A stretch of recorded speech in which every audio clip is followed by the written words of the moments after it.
बाळासाहेब परांजपे व्याख्यानमालेच्या आजच्या समारोपाच्या दिवशी जमलेल्या सर्व श्रोत्यांचं मी मनपूर्वक स्वागत करतो। मागं जे अभ्यासिकेत विद्यार्थी बसलेले आहेत त्यांना मी विनंती करतो की ते पुढे आहेत खुर्च्या रिकाम्या, ज्यांना शक्य आहे ते जास्तीत जास्त पुढे येऊन बसावं।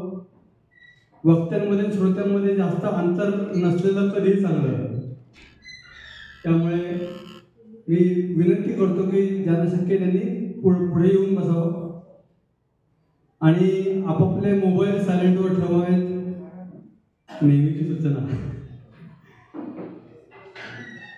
आज समारोपाच्या दिवशीचं आपण पुष्प गुंफणार आहोत। गेली 2 दिवस, पहिल्या दिवशी साकोळकर सरांचं मार्गदर्शन आपण सर्वांनी ऐकलं।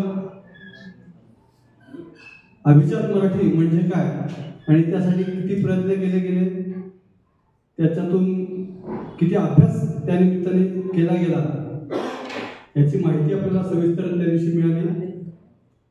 त्यानंतर काल धनश्री बेडेकर यांनी पुस्तकाची निर्मिती आणि पुस्तकाचा प्रवास म्हणजे लेखकाला पुस्तक लिहावंसं वाटणं इथपासून ते वाचकाच्या हातात पुस्तक पडेपर्यंत काय काय प्रक्रिया होते ही काल त्यांनी व्यवस्थित समजावून सांगितलं आपल्याला आणि ते खूप रंजक होतं। आजचे वक्ते आणि अध्यक्ष श्री बाबा मर्दुनकर, आपल्या संस्थेचे अध्यक्ष श्री विक्रम दाभाडे यांचं आगमन होत आहे। मी सर्व मान्यवरांना विनंती करतो की त्यांनी दीप प्रज्वलन करावं आणि आजच्या समारोपाच्या सत्राची सुरुवात करावी।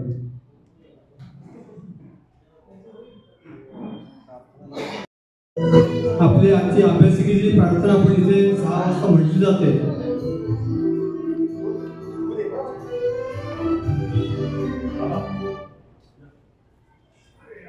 या कुंदेंदु तुषार हार द्रवला, या शुभ्र वस्त्रामृता, या वीणा वरदंड मंडित करा, या श्वेत पद्मासना, या ब्रह्माच्युत शंकर प्रभुदिभिः देवै सदा वंदिता सामा। नमस्कार। आजच्या तिसऱ्या आणि शेवटच्या दिवसाच्या समारोपाच्या सत्राचं दीपप्रज्वलन करून उद्घाटन झालेलंच आहे। आपले संस्थेचे अध्यक्ष श्री विक्रमजी दाभाडे यांना मी विनंती करतो की त्यांनी आपलं प्रास्ताविक करावं। नमस्कार। श्री गणेश मोफत वाचनालय व ग्रंथालयामध्ये आलेल्या सर्व सभासद, नागरिक आणि हितचिंतकांचं मी स्वागत करतो। आज आपल्या कार्यक्रमामध्ये थोडा बदल झालेला आहे वक्त्यांमध्ये। सांस्कृतिक मंत्रालयाची अर्जंट मीटिंग असल्यामुळं आजचे आपले दोन्ही वक्ते अचानक त्या कार्यक्रमासाठी गेल्यामुळं आज आपल्याकडं त्यांच्याऐवजी TJ कॉलेजचेच डॉक्टर महादेव काळूराम रोकडे हे प्राचार्य आज आपल्याला प्रमुख वक्ते म्हणून लाभलेले आहेत। गणेश मोफत वाचनालयाचे स्वागत करतो। तसेच आज आपल्या कार्यक्रमाचे अध्यक्ष, मावळ ऑनलाईन न्यूज चॅनलचे संपादक श्री प्रभाकर तुमकर यांचे मी स्वागत करतो। आजच्या कार्यक्रमाचे आपले जे 2 प्रमुख पाहुणे आहेत, श्री नंदकुमार हरगापुरे आणि लायन श्री सुनील जैन। तर नंदकुमार हरगापुरे हे सुद्धा व्यावसायिक मीटिंगमध्ये कालच बेंगलोरला गेले असल्यामुळे ते येऊ शकत नाहीये आणि जे सुनीलजी जैन हे आपल्या कार्यक्रमामध्ये थोडे उशिरा उपस्थिती लावणार आहेत।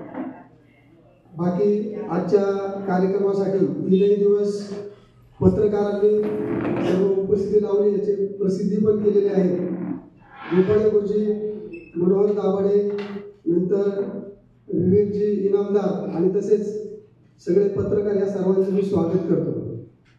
दरवर्षी एक वेगळी थीम घेऊन आपण गणेश मोफत वाचनालय व्याख्यानमाला घेत असतो।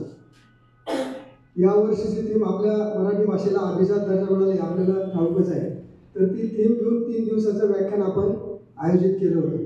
कुठला एक विषय एका दिवसात पूर्ण करायचा म्हटलं तर तो होऊ शकत नाही आणि मग त्याला पूर्ण होत नाही आणि तो व्यवस्थित मांडलाही जाऊ शकत नाही, म्हणून 3 दिवसाला एकच थीम घ्यायची असं खूप दिवसापासून आपण व्याख्यानमाला राबवतोय।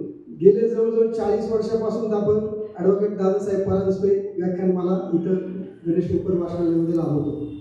परवा दिवशी 15 तारखेच्या सत्रामध्ये डॉक्टर साकोळकर सरांनी आपल्याला मराठी भाषेला अभिजात दर्जा काय मिळाला याबाबत आपल्याला सांगितलं आणि आपल्याला अनेक गोष्टींची माहिती झाली.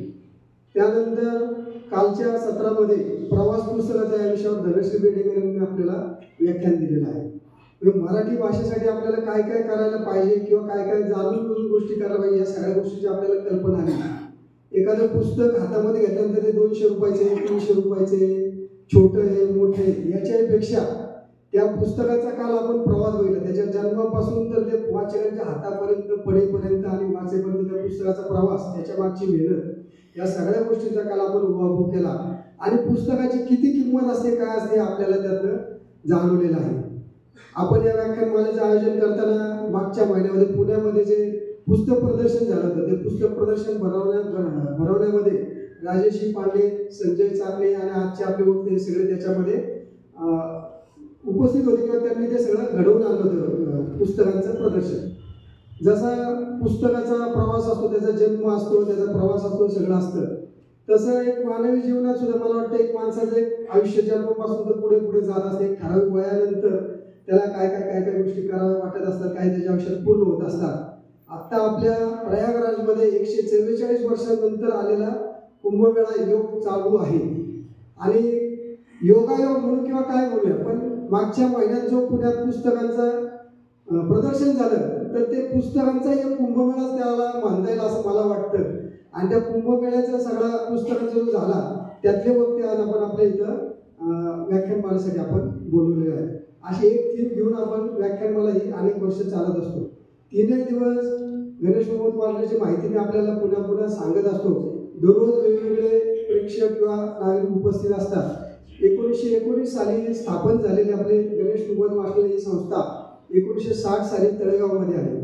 तळेगावमध्ये आल्यानंतर दत्त मंदिरामध्ये एका लाकडी पेटीमध्ये आपलं छोटंसं ग्रंथालय होतं आणि आज आपण या कलादानामध्ये त्याचं मोठं भव्य स्वरूप पाहतो आहे. दत्तो वामन पोद्दार, गोनी दांडेकर, सरदार शांभू मुजुमदार या आपल्या वाचनालयाचे माजी अध्यक्ष होऊन गेलेले आहेत आणि तसेच ते मराठी साहित्य संमेलनाचे अध्यक्ष होऊन झालेले. अशी खूप मोठी परंपरा आपल्या वाचनालयाला आहे. गेल्या 10 वर्षापासून आपण वाचनालयाची एक अभ्यासिका इथं राबवतो. आज आपल्या कार्यक्रमामध्ये त्या अभ्यासिकेमध्ये यशस्वी झालेल्या विद्यार्थ्यांचा ह्या मागच्या वर्षभरात यशस्वी झालेल्या विद्यार्थ्यांचा आपण सत्कार करणार आहोत. गेल्या 10 वर्षामध्ये साधारण 50च्या आसपास विद्यार्थी आपल्या व्याख्यानमालेमधून सिलेक्ट झालेले आहेत आणि ते शासकीय सेवेत रुजू झालेले आहेत. 28 मे 25ला आपल्या व्याख्यानमालेला 10 वर्ष पूर्ण होत आहे. एक महत्त्वाचा टप्पा आपण पार पाडत आहोत. त्यावेळेस सुद्धा आपण एक मोठा कार्यक्रम इथं आयोजित करणार आहोत.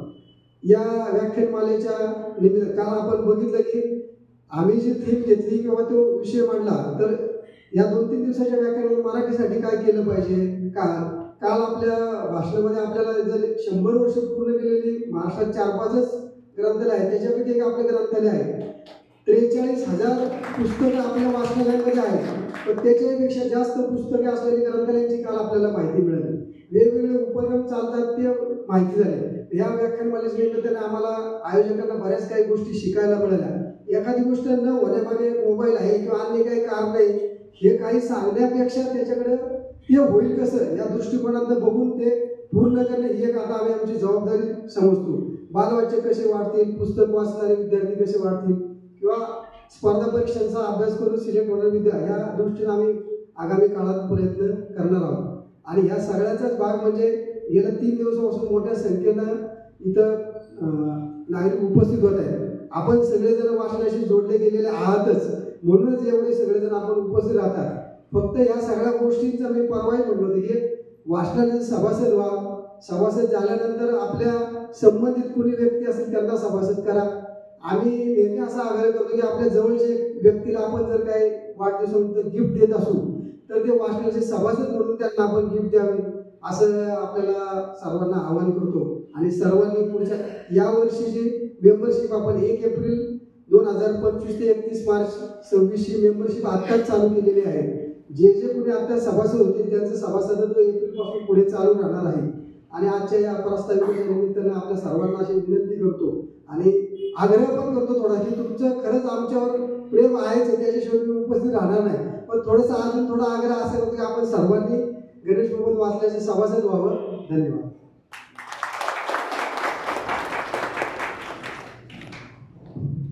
नमस्कार. आज जे वक्ते आपल्याला लाभलेले आहेत त्यांचा परिचय मी करून देण्यासाठी इथे उभा आहे. आज आता आपल्या अध्यक्षांनी सांगितलं की अडचणी येतातच आणि आपले जे नियोजित वक्ते ते येऊ शकले नाही, त्यामुळे साधारण 3-3:30 वाजता रोकडे सरांशी संपर्क केला आणि ते कुठल्याही प्रकारच्या आडेवेळी न घेता, तरी ते स्वतः पुण्यात राहतात, पण तिथून कुठल्याही प्रकारच्या आडेवेळी न घेता त्यांनी लगेच तात्काळ होकार दिला आणि लगेच ते तिथनं निघाले सुद्धा. म्हणजे इथे आलेल्यावर मी त्यांना मनपूर्वक धन्यवाद देतो की नाहीतर आज आपली म्हणजे थोडीशी अडचण झाली असती, पण त्यांनी ती लक्षात घेऊन आणि त्याचं गांभीर्य लक्षात घेऊन ते लगेच तयार झाले आणि ते लगेच तळेगाववर येण्यासाठी निघाले सुद्धा. थोडंसं वाटेत ट्रॅफिक जाममुळे थोडासा त्यांनी यायला उशीर झाला. आज त्यांचा परिचय मी विस्तृत परिचय करून देतोय. त्यांचं नाव आहे प्राध्यापक डॉक्टर महादेव काळूराम रोकडे. त्यांचं मूळ गाव आहे गुळुंचे, तालुका पुरंदर, जिल्हा पुणे. पदवीपर्यंत शिक्षण त्यांचं सोमेश्वर नगर, जिल्हा पुणे इथं झालेलं आहे. पदव्युत्तर शिक्षण म्हणजे MA मराठी हे पुणे विद्यापीठातून त्यांनी 1990 साली पूर्ण केलं आहे. त्यानंतर B.Ed केलं केंद्र विद्यापीठातून, नंतर NET ची परीक्षा उत्तीर्ण झाले आणि त्यानंतर आज सध्या ते खडकी शिक्षण संस्थेमध्ये टिकाराम जगन्नाथ कला वाणिज्य व विज्ञान महाविद्यालयात मराठी विभागाचे प्रमुख म्हणून ते कार्यरत आहेत. आज लेखन, वाचन, ग्रंथसंग्रह आणि भटकंती हे असे विविध छंद त्यांचे आहेत. बालकवींची औदुंबरी कविता त्यांच्या त्याच वृक्षाखाली बसून धरणगाव, जिल्हा जळगाव येथे विद्यार्थ्यांना शिकवली. त्यानंतर मर्ढेकर यांची सुप्रसिद्ध कविता पिंपात मेले ओल्या उंदीर ही कविता त्यांच्याच मर्ढे येथील स्मारकांमध्ये जाऊन तिथं त्यांनी विद्यार्थ्यांना शिकवली आणि समजावून सांगितली. म्हणजे त्या प्रकारचं साहित्य किंवा त्या प्रकारचं त्या तिथं जाऊन हे करणं हा त्यांचा एक विशेष छंद आहे आणि विद्यार्थ्यांमध्ये जास्तीत जास्त या कविता किंवा हे साहित्य कसं पोहोचेल हे त्यासाठी जास्त आग्रही असतात. सामाजिक कार्य सुद्धा त्यांचं मोठ्या प्रमाणात आहे. अध्यापनाच्या माध्यमातून शिक्षण क्षेत्रातच नव्हे तर समाज प्रबोधनासाठी अनेक सामाजिक संस्था, संघटना, साहित्य यात त्यांचा कृतीशील सहभाग असतो. महाराष्ट्र राज्य पर्यटन व कला सांस्कृतिक महोत्सव समिती यामध्ये ते कार्यरत आहेत.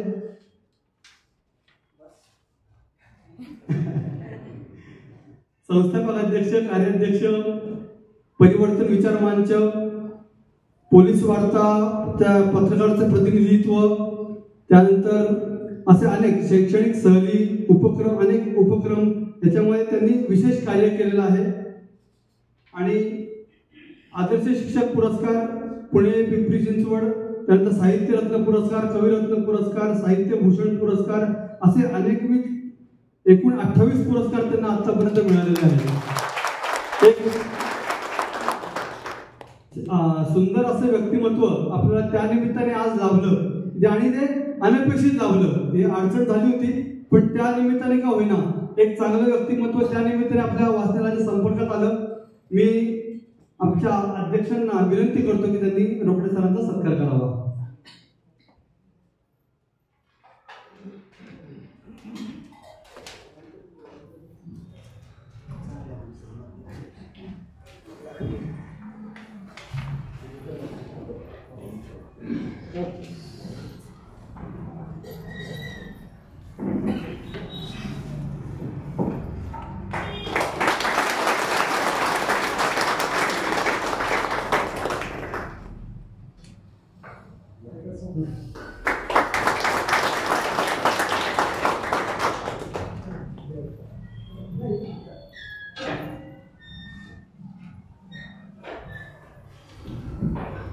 यानंतर आजच्या कार्यक्रमाचे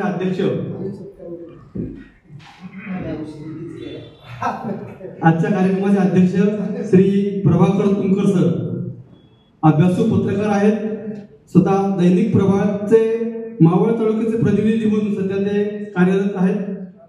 मावळ ऑनलाईन न्यूज चॅनलचे ते संचालक म्हणून इथे काम बघतायत. आंबी ग्रामपंचायतीचे माजी सरपंच होते.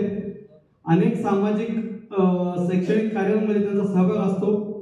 कला आणि साहित्य यात विशेष रुची असल्यामुळेच या कला साहित्याच्या प्रकारच्या बातम्या हे जास्तीत जास्त तातडीने शीघ्रगतीने प्रसिद्धीसाठी जास्त पुढाकाराने करत असतात. आपल्याला लक्षात आलं असेल की आज जरी ते या खुर्चीवर समोर बसलेले असले तरी व्याख्यानमालेच्या सुरुवाती म्हणजे परवापासून रोज ते प्रेक्षक म्हणून इथं बसतात आणि 3 दिवस ते कार्यक्रमांना उपस्थित होते. या तुमकर सरांचा सत्कार मी आपले विक्रमजी दाभाडे यांना विनंती करतो की त्यांनी त्याचा सत्कार करावा.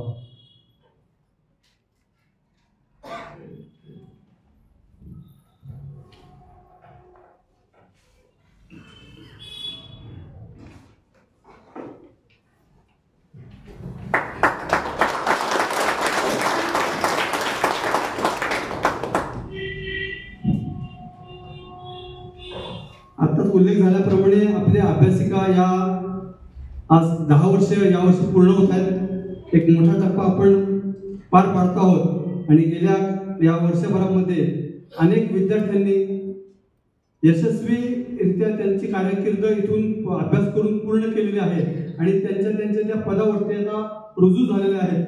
आणि म्हणूनच या सर्व यशस्वी विद्यार्थ्यांचा सत्कार करण्याचा आपण आज ठरवलं होतं. जसं काल निबंध स्पर्धेच्या विद्यार्थ्यांचा सत्कार केला तसं आज अभ्यासिकेतल्या विद्यार्थ्यांचा आपण सत्कार करतो आहोत. मी श्री प्रशांत देवेकर यांना विनंती करतो की त्यांनी सत्कार समारंभाचे सूत्र हातात घ्यावे.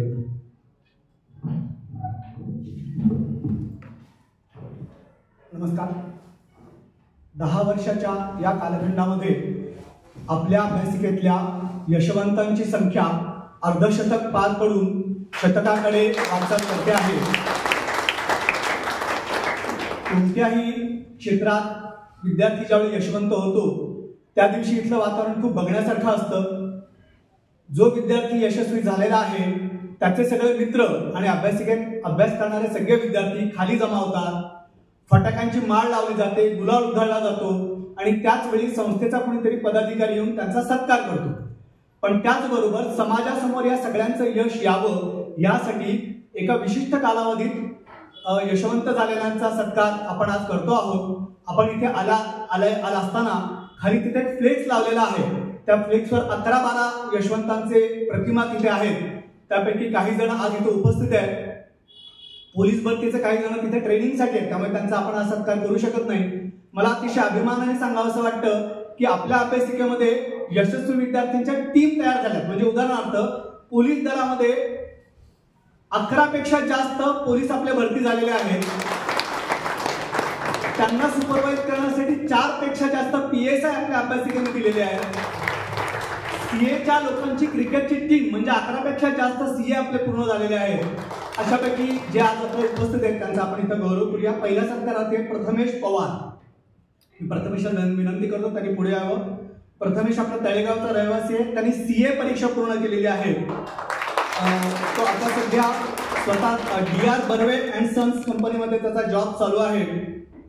मी विक्रम दाभाडे यांना विनंती करतो की त्यांनी प्रथमेशचा सत्कार करावा. प्रथमेशच्या बरोबर आणि एकूण CAचा अभ्यासक्रमाचा अभ्यास करणाऱ्यांची मोठी टीम आपल्याकडे आहे आणि हे सगळेजण एकमेकांना शेअरिंग आणि केअरिंग करून मदत करत असतात आणि यशस्वी होणाऱ्यांचा कौतुक करत असतात. आपला पुढचा सत्कारार्थी आहे नितेश वैद्य. नितेश पण प्रथमेशचा मित्र आहे. तो पण CA पूर्ण झालेला आहे. मी नितेशला विनंती करतो की सत्कार करावा. नितेश आता CAची प्रॅक्टिस करतोय आणि मी आपल्या प्रमुख वक्त्यांना विनंती करतो की त्यांनी नितेशचा गौरव करावा. विजय मोरे हे त्याचे मार्गदर्शक होते. त्यांच्या पार्टनरशिपमध्ये त्यांनी आता व्यवसाय सुरू केलेला आहे. आधी ते गाईड होते, आता पार्टनर झालेले आहेत.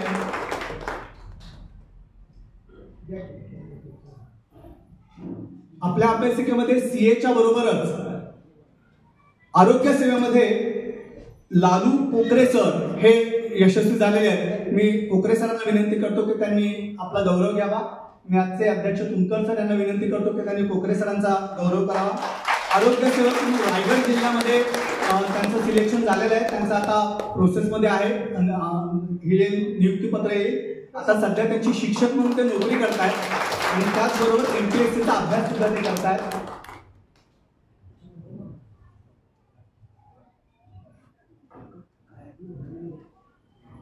आपल्या अभ्यासिकेमधले हे सगळे विद्यार्थी जे असतात ते सकाळी 6:15 वाजता इथे आलेले असतात. बरेच जण 6:15ला या अभ्यासिकेत अभ्यास सुरू होतो. तो रात्री 11, 11:30, 12 पर्यंत इथं अभ्यास चालू असतो. एका अर्थाने सरस्वतीचा महायज्ञ इथे चालू असतो. याच्यानंतरचा आपला सत्कारार्थी आहे मनन शहा. मी मननला विनंती करतो त्याने सत्कार स्वीकारावा. मी विक्रम दाभाडे यांना विनंती करतो की मननचा सत्कार करावा. मनननी सुद्धा CA पूर्ण केलेला आहे आणि मनन आपल्या संस्थेचा संचालक जतीनभाई शहा यांचा सुपुत्र आहे आणि तो सुद्धा इथे तळेगावमध्ये स्वतंत्र प्रॅक्टिस तिथे करणार आहे.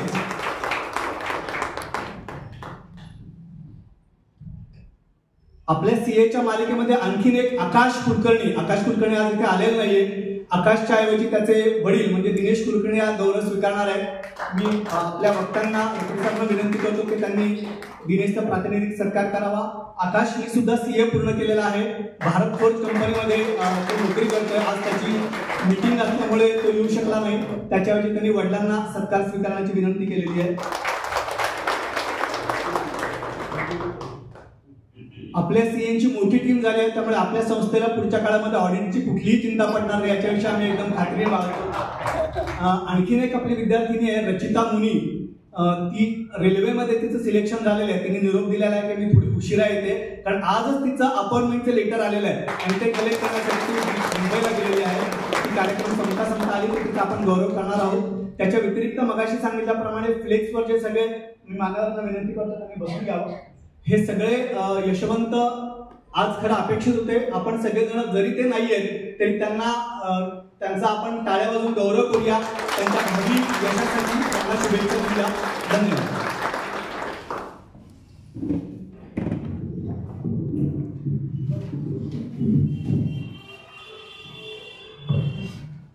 त्यानंतर मी आपल्या आजच्या कार्यक्रमाचे अध्यक्ष श्री तुमकर सर यांना विनंती करतो की त्यांनी अध्यक्षीय मनोबल व्यक्त करावं.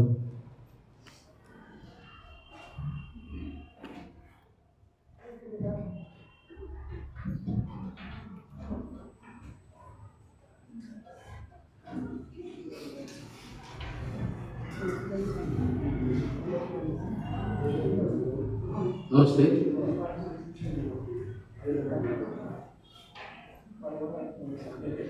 श्री गणेश मोफत वाचनालय उघडण्याचे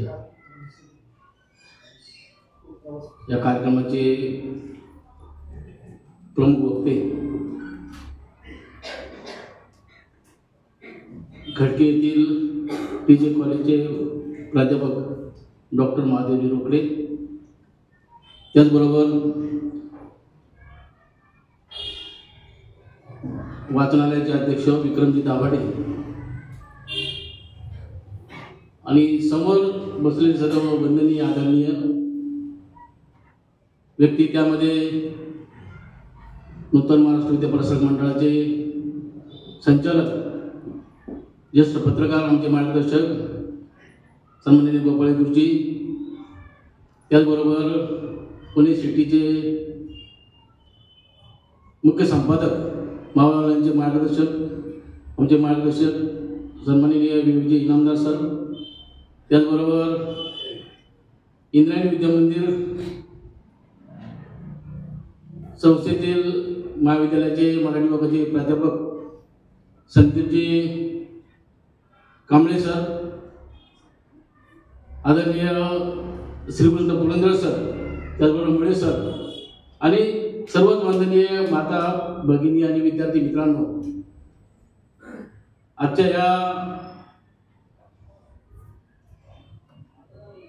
दादासाहेब तथा बुवा परांजपे व्याख्यानमालेच्या निमित्ताने उपस्थित झालेल्या सर्व वंदनीय आदरणीय सर्वांचं मी या ठिकाणी स्वागत करतो.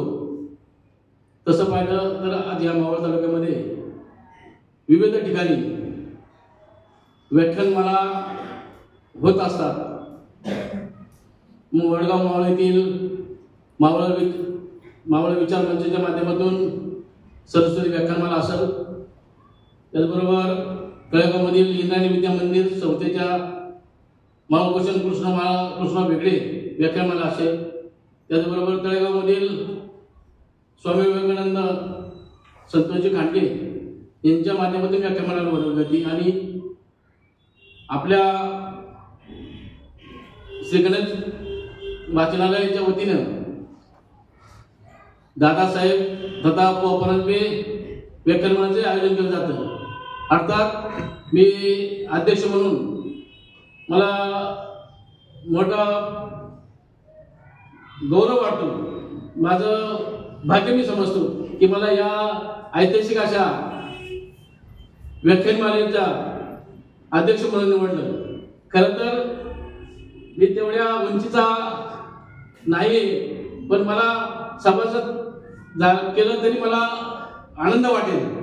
आणि इथून पुढे मी सभासदासाठी मी अर्ज करणार आहे आणि जास्त सभासद याला मिळवेल असं मी घेतो.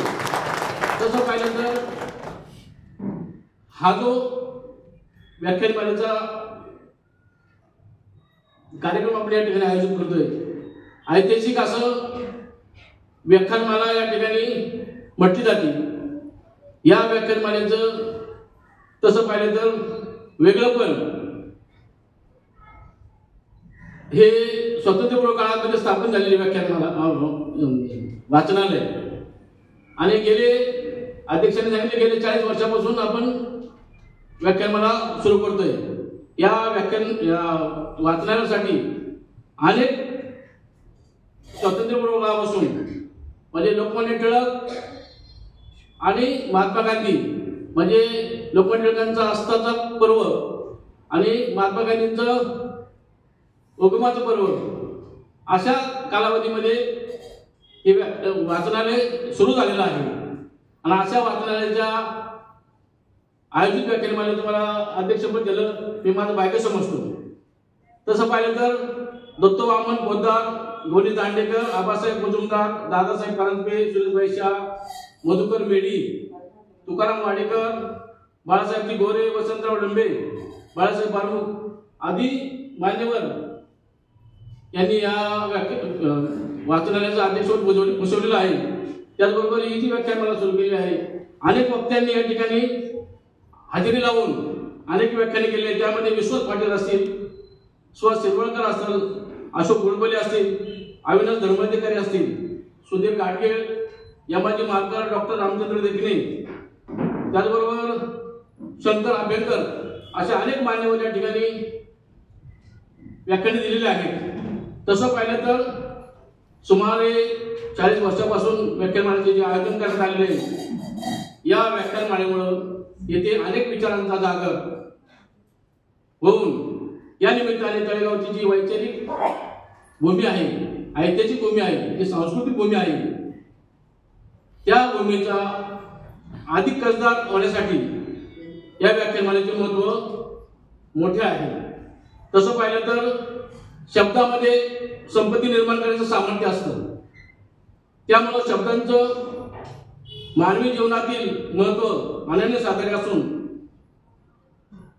श्री गणेश वाचनालय आयोजित दादासाहेब परांजपे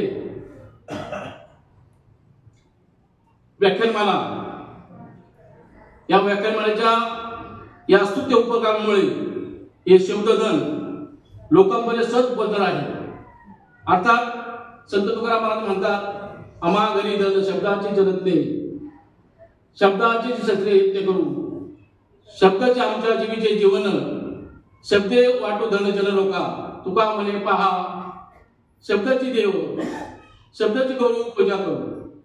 अर्थात तुकाराम महाराजांनी जे सांगितलंय, सर्वसामान्यांना सांगितलंय, सर्वसामान्यांकडे सांगितलं आणि स्वतःकडे सांगितलंय, हे जे धन आमच्याकडे आहे ते धन शब्दरूपी रत्नांचे धन आमच्याकडे आहे आणि ते धन शब्दरूपी लोकांना द्यायचे. आमचं जीवन सुद्धा शब्दच आहे आणि धन कोणतं वाटायचं, शब्दरूपी धन वाटायचं. असं असताना या ठिकाणी शब्दामुळं जगण्याचं भान निर्माण होत असतं आणि लौकिक अर्थानं मानवी देहाचं जे ज्ञान होतं, मानवी देहाचं ज्ञान अर्थात सत्कर्माचे ज्ञान होतं. सत्कर्माचे ज्ञानदान म्हणजे मानवी जीवनामध्ये सत्कर्माचे ज्ञान बांधून ठेवण्याचं सामर्थ्य फक्त शब्दामध्ये असतं, फक्त शब्दामध्ये असतं. सत्य असत्याची मन केले ग्वाही, मानिली नाही बहुमता. ही जी अवस्था तुकाराम महाराजांना प्राप्त झाली ही केवळ त्यांच्या या शब्दाच्या ज्ञानामुळे झाली.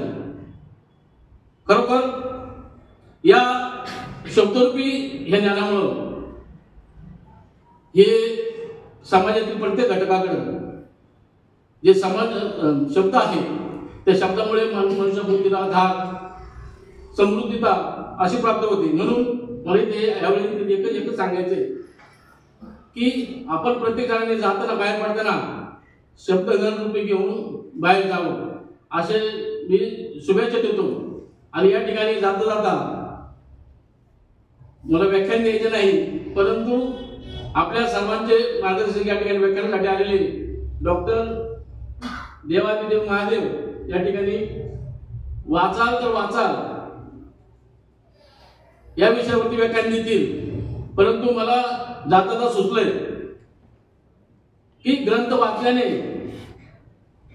काय होतं आणि वाचन केल्यावर आपण वाचतो त्याप्रमाणे जसं स्नान केल्यावर शरीर शुद्धी होते, शरीराला शुद्धपणा येतो, पण मनाच्या शुद्धतेसाठी संपूर्णतेसाठी पारायणाचे प्रांगण आणि ग्रंथांचे पारायण अर्थात वाचन प्रेरक ठरते.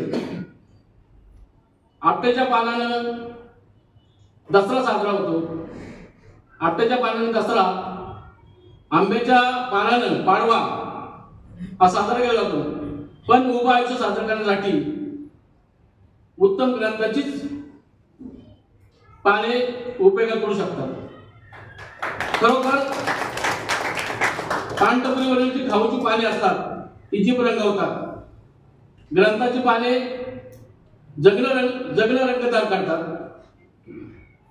अशी पाने निर्माण करण्यासाठी जे साहित्यिक आहेत, जे कलावंत आहेत, ते शब्द जुळवावे लागतात. त्यांना एकेका शब्दासाठी अनेक रात्री घालावे लागतात, कष्ट उपसावं लागतं.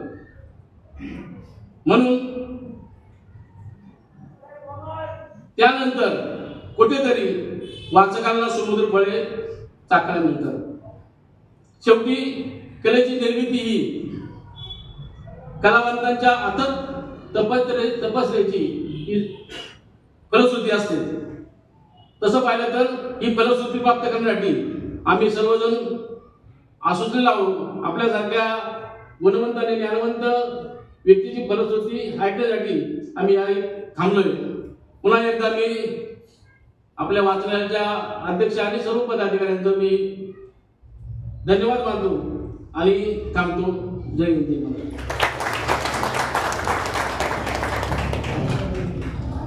आता आपल्या प्रमुख पाहुण्याचं आगमन झालेलं आहे. श्री सुनील चांदमल जैन, ते स्वतः लायन्स क्लबचे माजी अध्यक्ष म्हणून त्यांनी 2005 साली त्या अध्यक्षपद उसरवलं होतं.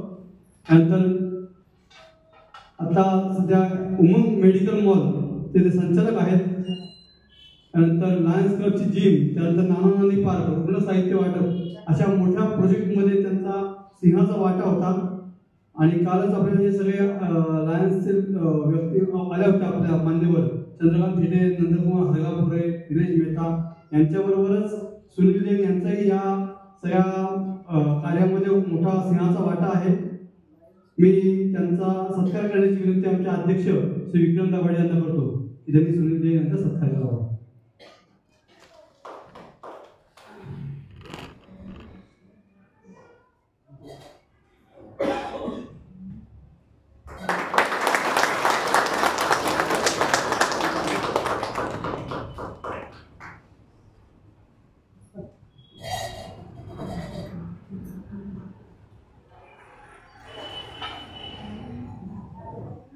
आता आजच्या प्रमुख वक्त्यांना मी विनंती करतो की त्यांनी आपलं पुष्प, आपले विचार व्यक्त करावे.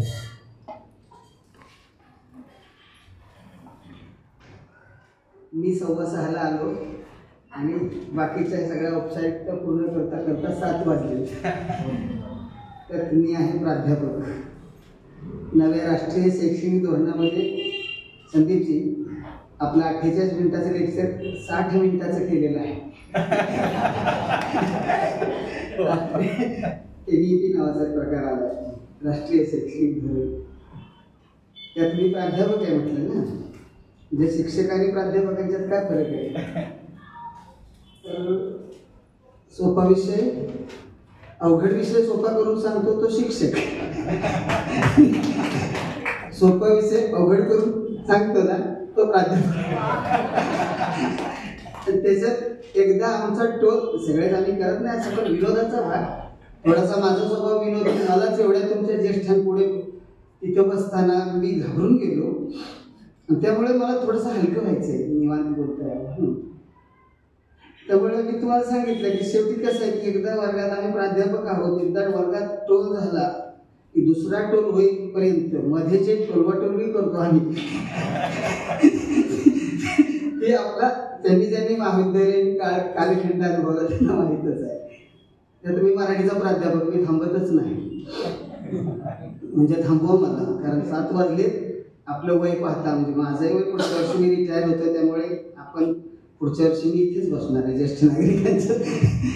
आणि त्यामुळे मी बोलत राहील, खूप काय बोलली मी. इथे यायचा आनंद वाटला मला. आत्ताच आमची तळेगाव इंद्रायणी महाविद्यालयाची व्याख्यानमाला संपन्न झाली. गेली अनेक वर्ष तळेगाव इंद्रायणी महाविद्यालयात, इथे तळेगावलाही येतो आहे, राहिला पिंपरी जो परिसरात राहतोय. आणि म्हणून या ऐतिहासिक, सामाजिक, सांस्कृतिक शहरामध्ये आणि गोनीदांच्या पावनभूमीत कधीतरी कॉलेजला असताना पवनाकडचा धोंडी नावाची कादंबरी होती. त्यावेळेचे माझे प्राध्यापक वबा बोधे यांनी आम्हाला आयुष्यात पहिल्यांदा पुणे ओलांडून तळेगावला आणलं होतं. फार पूर्वीची गोष्ट आहे, साधारण 85-86ची गोष्ट आहे. FYला असताना होतं ते पुस्तक. सुदैवानं आदरणीय वीणा देव आणि विजय देव यांची भेट घालून दिली होती. तेव्हापासून, आणि गोनीदांची कादंबरी आम्ही चांगलीच अभ्यासली, तेव्हापासून या तळेगावचा जास्त संबंध आला. भेगडे साहेबांच्याकडे यायचो, कधी कधी आमचे ते प्राचार्य बाळसराफ सर असायचे. इथं अनेक मित्र आहेत, पत्रकार मित्र आहेत, आमचा भाऊ माळसकर माझा मित्र आहे या परिसरात. मला अचानक संधी मिळाली, मी सांगितलं आयत्या वेळचा पाहुणा. माझे मित्र प्राचार्य डॉक्टर संजय चाकणे, एक फार मोठं व्यक्तिमत्व आहे. बोलायला सुरुवात केल्यानंतर आपल्या सगळ्याला मराठीचा प्राध्यापक वाटावा तसं नाही, ते फिजिक्सचे प्राध्यापक आहेत, परंतु संपूर्ण महाराष्ट्रावर एक चांगलं वक्ता. त्यांचं कॉलेज कट्टा नावाचं पुस्तकाचं प्रकाशन आता होतंय एवढ्या काही दिवसात, ज्यांनी संपूर्ण पुस्तक महोत्सवाची धुरा खांद्यावर घेतली. राजेश पांडे सर, मीही त्या कमिटीत आहे. गेल्या वर्षी पूर्ण वेळ कार्यरत होतो, यावेळी कमी होतो, परंतु आधी महिनाभर आम्ही ते सगळं त्या आमच्या मिलिंद मराठे साहेब, NBTचे मलिक जे होते दिल्लीचे, यांच्यासोबत काम केलं. आणि आपण पाहिलं की अत्यंत भव्य असा पुस्तक महोत्सव फर्ग्युसनच्या त्या प्रांगणात पार पडला.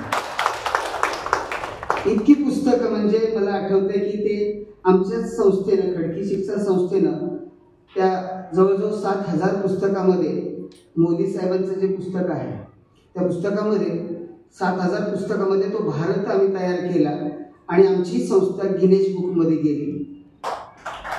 राजेश पांडे सर, ते गिनेस बुक आणि राजेश पांडे यांचं एक नातं आहे. पांडे सर खूप चांगल्या पद्धतीचे, चांगले विचार करणारे, आणि त्यामुळे महाराष्ट्रभरातली, देशभरातली अनेक प्रकारची साहित्यिक, सांस्कृतिक फार मोठी माणसं फर्ग्युसनच्या प्रांगणात अनेकांना लहान थोरांपासून पाहायला मिळाली, पुस्तकं चाळायला मिळाली. यावर्षीही त्याच पद्धतीनं भारतीय संविधानाचं ते आपल्याला माहित आहे. आणि मग गिनेस बुक झालं. जवळजवळ 40 लाख रुपयाची पुस्तकं खपली. पुस्तकं वाचत आहेत, पुस्तकं वाचणारी पिढी आहे. म्हणजे आशादायक असा माझा नेहमी सूर असतो, नकारात्मकता नाही. थोडंसं आपल्या हातातलं ते दुनिया मेरी मुठ्ठी में, त्यालाही नावं ठेवून चालणार नाही. नाही म्हणता आम्हीही बळी पडलो कोरोनामुळे. मोबाईल इज नॉट अलाउड असा एक बोर्ड असायचा शाळा कॉलेजमध्ये. त्याच कॉलेजमध्ये तो मोबाईल कंपल्सरी झाला आणि आम्ही आमचा मोबाईल नंबर कुणाला देत नव्हतो, तो जगजाहीर झाला. आणि आता अशा वातावरणात मी आपल्याशी बोलणार आहे. मला वाटतं मी सुरुवातीला अत्यंत अभिमान वाटते मला या विचारमंचावर, व्यासपीठावर डॉक्टर संजय चाकणे अचानक आले नाहीत म्हणून यायला मिळालं. खरं तर गेली 2 वर्ष मी त्यांचा जिवलग मित्र म्हणून त्यांच्या बरोबर महाराष्ट्रावर मी भटकंती करत आहे आणि त्यांची अनेक व्याख्यानं, राष्ट्रीय शैक्षणिक धोरणावरची 80 व्याख्यानं किंवा वेगवेगळ्या विषयावर सर बोलतात. इचलकरंजी असो, आपटे वाचन मंदिर, आमच्या जळगावचं, अमरावतीचं, धुळेचं, प्रताप महाविद्यालय अंमळनेर, अशा अनेक ठिकाणी सर बोलतात. मी एवढं चांगलं बोलेन की नाही मला माहीत नाही, पण मी माझा अनुभव आपल्यापुढे मांडेन. चालेल ना? म्हणजे जसा मी जगलोय, माझा प्रवास झालाय, खेड्यातनं आलोय कुठल्या तरी, मला काही विशिष्ट अशा प्रकारची शैली वगैरे नाही बोलण्याची, परंतु जे बोलतो ते पोटातून येईल, जे अनुभवले तेच बोलेन. मला योग्य वेळी थांबवा. पण एकदा बोलायला मी सुरुवात केली की हळूहळू येईल की मी खूप वाचलंय. FY BA ला असताना इंग्रजी विषय स्पेशल घेतलेलं मी. इंग्रजी त्यावेळी मॅक्झिम गॉर्कीची मदर, टॉल्स्टॉयची वॉर अँड पीस अशा कादंबऱ्या त्यावेळी वाचलेल्या. डॉक्टर आनंद गोसावी नावाचे प्राध्यापक होते, खूप आवडायचे इंग्रजीचे. आणि आमच्या MS काकडे कॉलेज महाविद्यालय, सोमेश्वर नगर, तालुका बारामती, एक तिकडे. त्या आनंद गोसावींच्यामुळे मला इंग्लिश खूप आवडत होतं, इंग्लिश घेतला. पण मध्येच प्राध्यापक वबा बोधे नावाचा एक कादंबरीकार लेखक एक कथा शिकवत होता. मी खेड्यातला असल्यामुळे अर्थात तेच माझ्याकडे येईल की अण्णाभाऊ साठेंची स्मशानातलं सोनं नावाची कथा ते शिकवत होते. आणि माझा मराठी जनरल विषय सुद्धा नव्हता बरं संदीप दादा, या निमित्तानं बरं झालं ते रेफरन्स लागते. ती मराठी विषय सुद्धा नव्हता, जनरल मराठी नावाचा विषय असतो तो सुद्धा नव्हता. इंग्रजीचं प्रचंड वेळ, वाचता येत नव्हतं. पण गावात उतरलो एसटी स्टँडमधून की हातात जाड पुस्तक घेऊन चालायचं घरापर्यंत. मस्तपैकी पारावर बसल्यावरती पोरं जरा चेष्टा मस्करी करायची. पुण्यात आल्यावर मला कळलं रॅगिंग म्हणतात ते हेच. ती पारावर बसलेली पोरं असायची, एक वाचून दाखव, पुस्तक एकतर उलट धरायची. आणि ते म्हणायचे वाच, आम्हाला वाचायला येत होतं, नाही असं नाही, पण ह्यांना काय कळणार. आमच्या काळात एक कविता होती, मीही तरुण होतो, त्या वयात तेच लक्षात राहतं. एक कविता होती इयत्ता 12वी, जुन्या साधारण 85-86ला, 84-85ला 12वीला FY ला असताना असणारी पिढी असेल त्यांना कळेल. एक कविता होती इंग्रजीतली, ते म्हणायचे वाच. रॅगिंगच होतं ते. गावातली पोरं म्हणायची, मग मी घाबरायचो, वाचना, वाचायचो. म्हणजे ऐका, त्यांनी धरलेलं उलटं पुस्तक सरळ करायचो, वाचायचो. त्याला सांगायचो की we are, we were, we will be together. The earthly life and death is not a thing to bother. We are, we were, we will be together. The earthly life and death is not a thing to bother. Time not matter when we will meet. No one can stop our loving spirit. तर त्या पुस्तकातला नसायचा, कारण maxim गॉर्कीची mother कादंबरी त्याच्या हातात असायची. मी बोलतोय ते वेगळं, त्याला काय कळतं, काय बोलतोय, काय शिकतोय. नंतर चेष्टा करणं बंद झालं.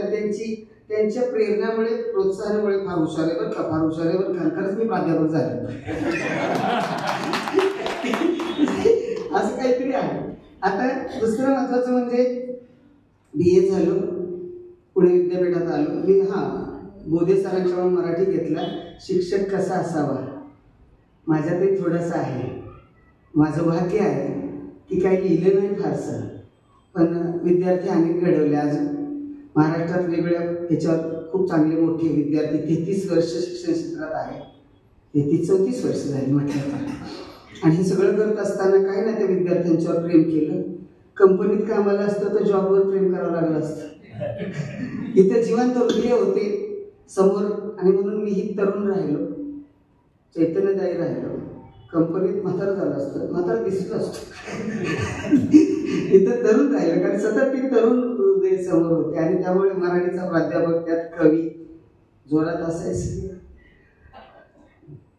BA झालो, पुणे विद्यापीठात आलो, MA केलो, फार मोठी माणसं भेटली. आपल्या काळातलाच थोडासा मी बोलतोय, थोडासा त्या काळातला मी मध्यातला आणि थोडासा अलीकडचा. तुम्ही समोर बसलेली तुमची वय पाहता, पण थोडासा त्याच कालावधीतला मीही आहे.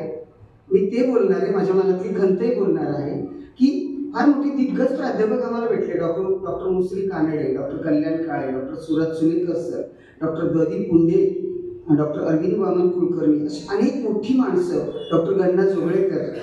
म्हणजे भीती वाटायची. अभ्यास, भाषा विज्ञान, तुला माहीत असेल तर फर्ग्युसनमध्ये वसंत वाघ सर, अशा माणसांनी शिकवलं, घडवलं. खेड्यातल्या एकदमच प्रतिकूल परिस्थितीतला मला शिकायचं होतं. दारिद्र्याच्या चिखलातून बाहेर पडायचं असेल तर आपल्याला शिक्षणाशिवाय पर्याय नाही. माझ्या वडिलांची परिस्थिती गरीब. ते म्हणायचे भिकाऱ्याने राजा व्हायचे स्वप्न पाहू नयेत म्हणायचे. त्यांचं तेच आहे, किंवा शिकलंय बस झालं. ते थोडंसं काय 12वी झालंय, बीएड करणार तर तलाठी होशील, असली एवढी स्वप्न.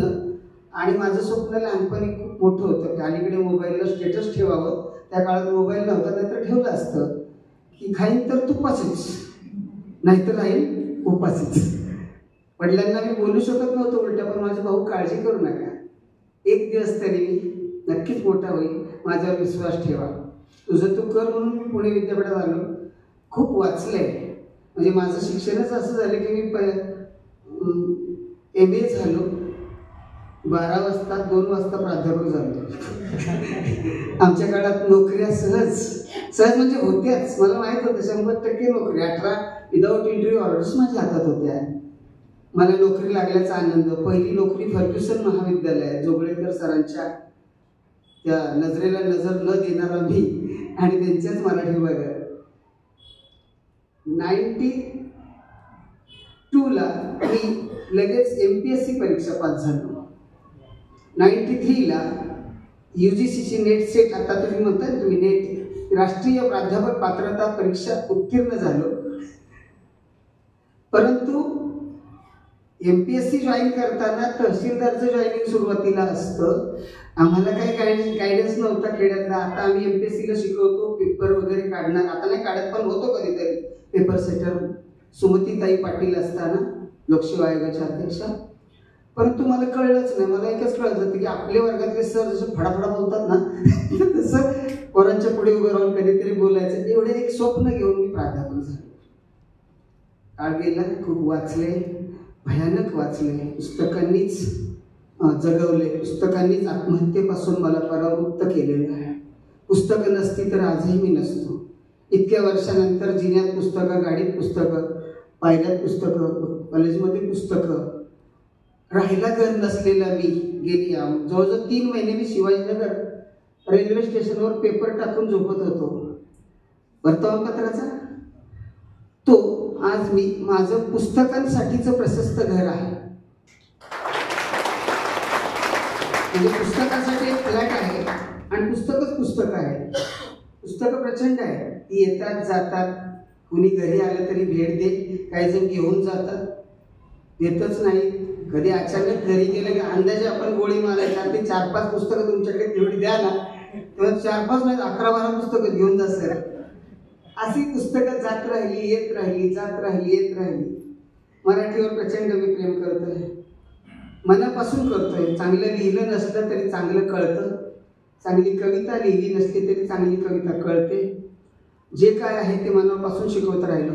माझं भाग्य एक की मी अनेक लेखकांना पाहिलं. कवी सुधांशू माहीत असतील, औदुंबरचे पहिले लेखक म.बा. भोसले. माझं भाग्य वसंत बापट, पाडगावकर, विंदांना पाहिले, त्यांच्या जवळ राहिलं. शिवाजी सावंतांची युगंधर माझ्या हस्ताक्षरात प्रेसला गेली कादंबरी. हस्ताक्षर सुंदर आहे, हस्ताक्षर सुंदर आहे. त्या अर्थाने मी गेली अनेक वर्षे कॉम्प्युटरचं टायपिंग करत नाही. कुठलाही फॉन्ट मला काढता येतो. त्यातून मी डावखुरा आहे. Left handers association. डाव्या हातातनं सुंदर लेखन माझं येतं. कविवर्य कुसुमाग्रजांच्या समोर त्यांची कविता कणा शिकवली.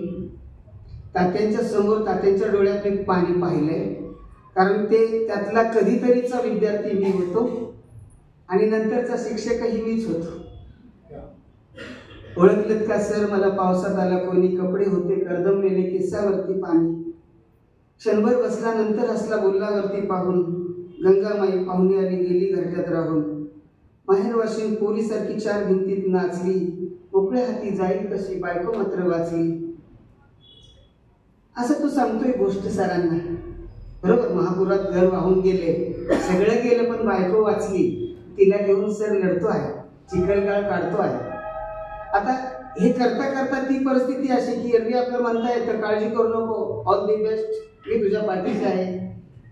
त्या शिक्षकाला तो प्रसंग त्या विद्यार्थ्याचं सांगणं उलट आहे.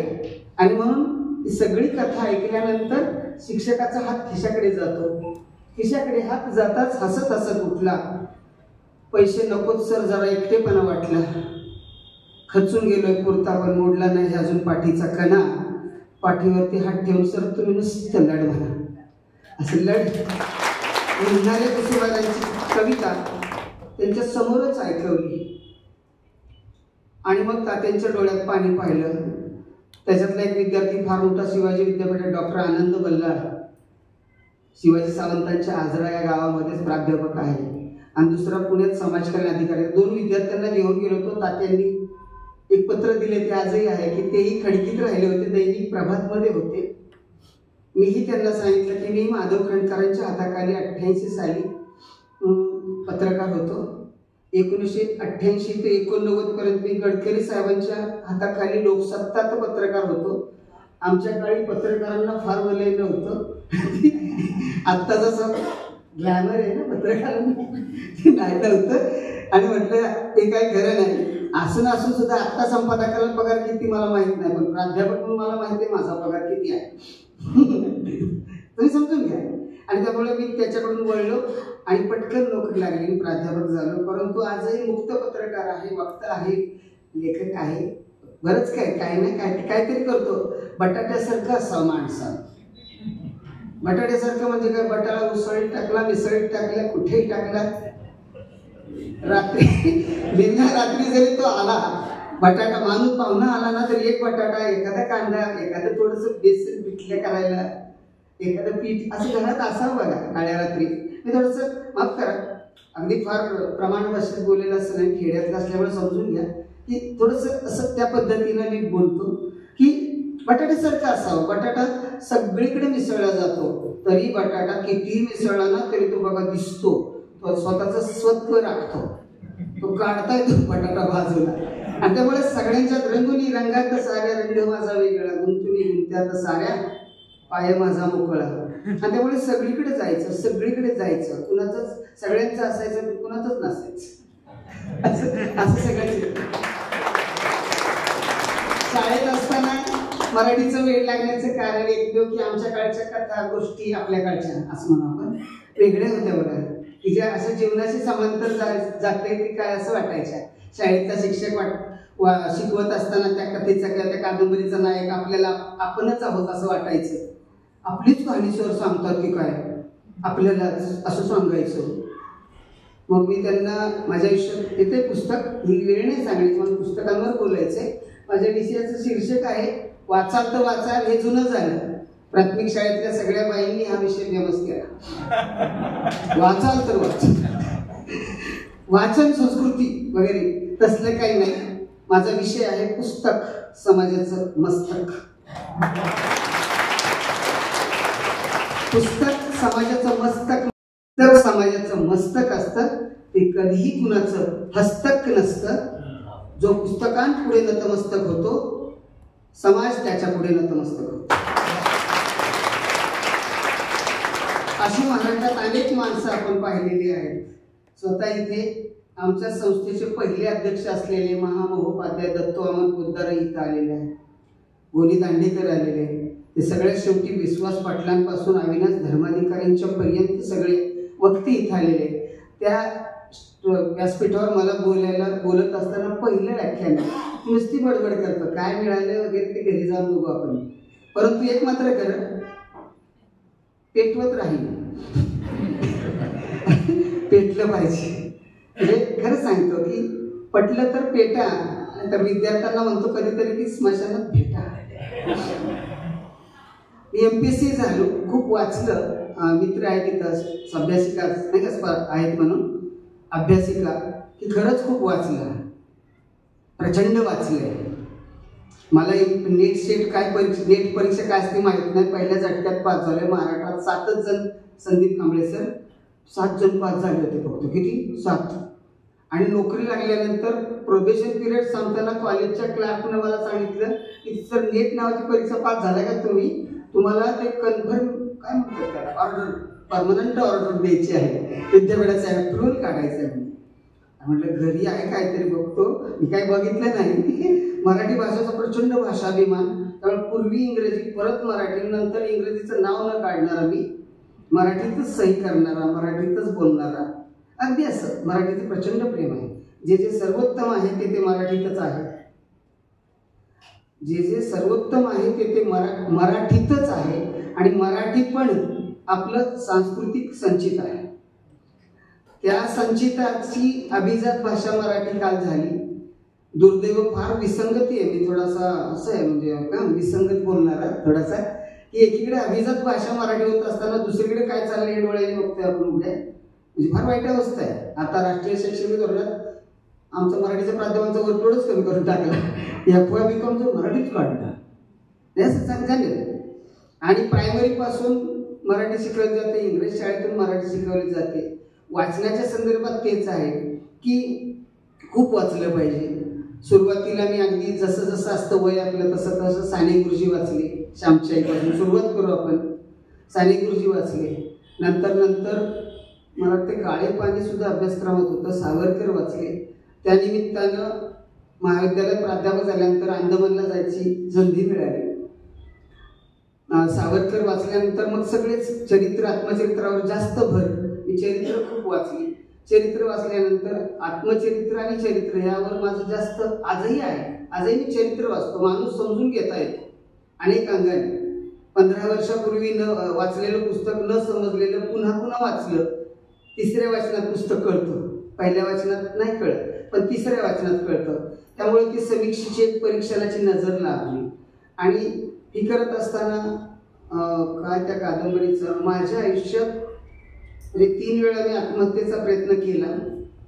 त्यावेळी जी पुस्तकं मला त्या क्षणाला भेटली ती पुस्तकच माझ्या आयुष्यात माझ्यासाठी प्रेरणादायी आहे. The old man and the sea, म्हातारा कोळी आणि समुद्र, किंवा पुलंनी एका कोळीयाने नावाचं छान त्याचं मराठीत भाषांतर केलेलं आहे. नटसम्राटची आम्ही पारायण केली. नटसम्राट अभ्यासक्रमातही होतं, नंतर मी शिकवलं सुद्धा. माझं भाग्य, मी कुसुमा काय म्हणतात डॉक्टर लागूंच्या बरोबर दत्ता भटांचं पाहिले, यशवंत दत्तांचं पाहिले, राजा गोसावींचंही नटसम्राट पाहिले. असे 2-3 अजून कोण राजा गोसावीपर्यंत मी पाहिले, पण डॉक्टर लागू माझ्या डोक्यात बसले. त्याच्यातनं एक सांगतो की सर, पुस्तकं आयुष्यात कधीही तुम्हाला पलायनवाद शिकवत नाहीत, जीवनापासून पळ काढावा असं शिकवत नाही, तर जीवनाशी कसा संघर्ष करायचा, कसं लढायचं. आजचा गेला पण उद्याचा दिवस तुझ्यासाठी नक्कीच चांगला होईल. आशाओं से नाता जोड़, निराशा के बंधन तोड़, गम की अंधेरी रातों में दिल को बेकरार ना कर, वो सुबह जरूर आएगी, उसका इंतजार कर, उद्याचा सूर्य तुझाच असेल. असं सांगणारी पुस्तकं मला भेटली. निष्पर्ण वृक्षावर भर दुपारी, हम मराठींचं नाव ऐकून असाल, निष्पर्ण वृक्षावर भर दुपारी. त्यातला नायकही परिस्थितीमुळे मी स्वतःला समजायचो कधीतरी पुणे विद्यापीठाच्या कॅम्पसमध्ये वावरताना. ती कथा वेगळीच आहे. त्याच्यानंतर एक कविता होती अशी, छोटे छोटे कविता. आता संदीप सर आपल्याला फार वाईट परिस्थिती हो, आम्ही लवकर रिटायर होतोय, तुमची सुरुवात आहे. आणि ब्लॉग रायटिंग, ट्विटर रायटिंग हे काय शिकावं झालं काय?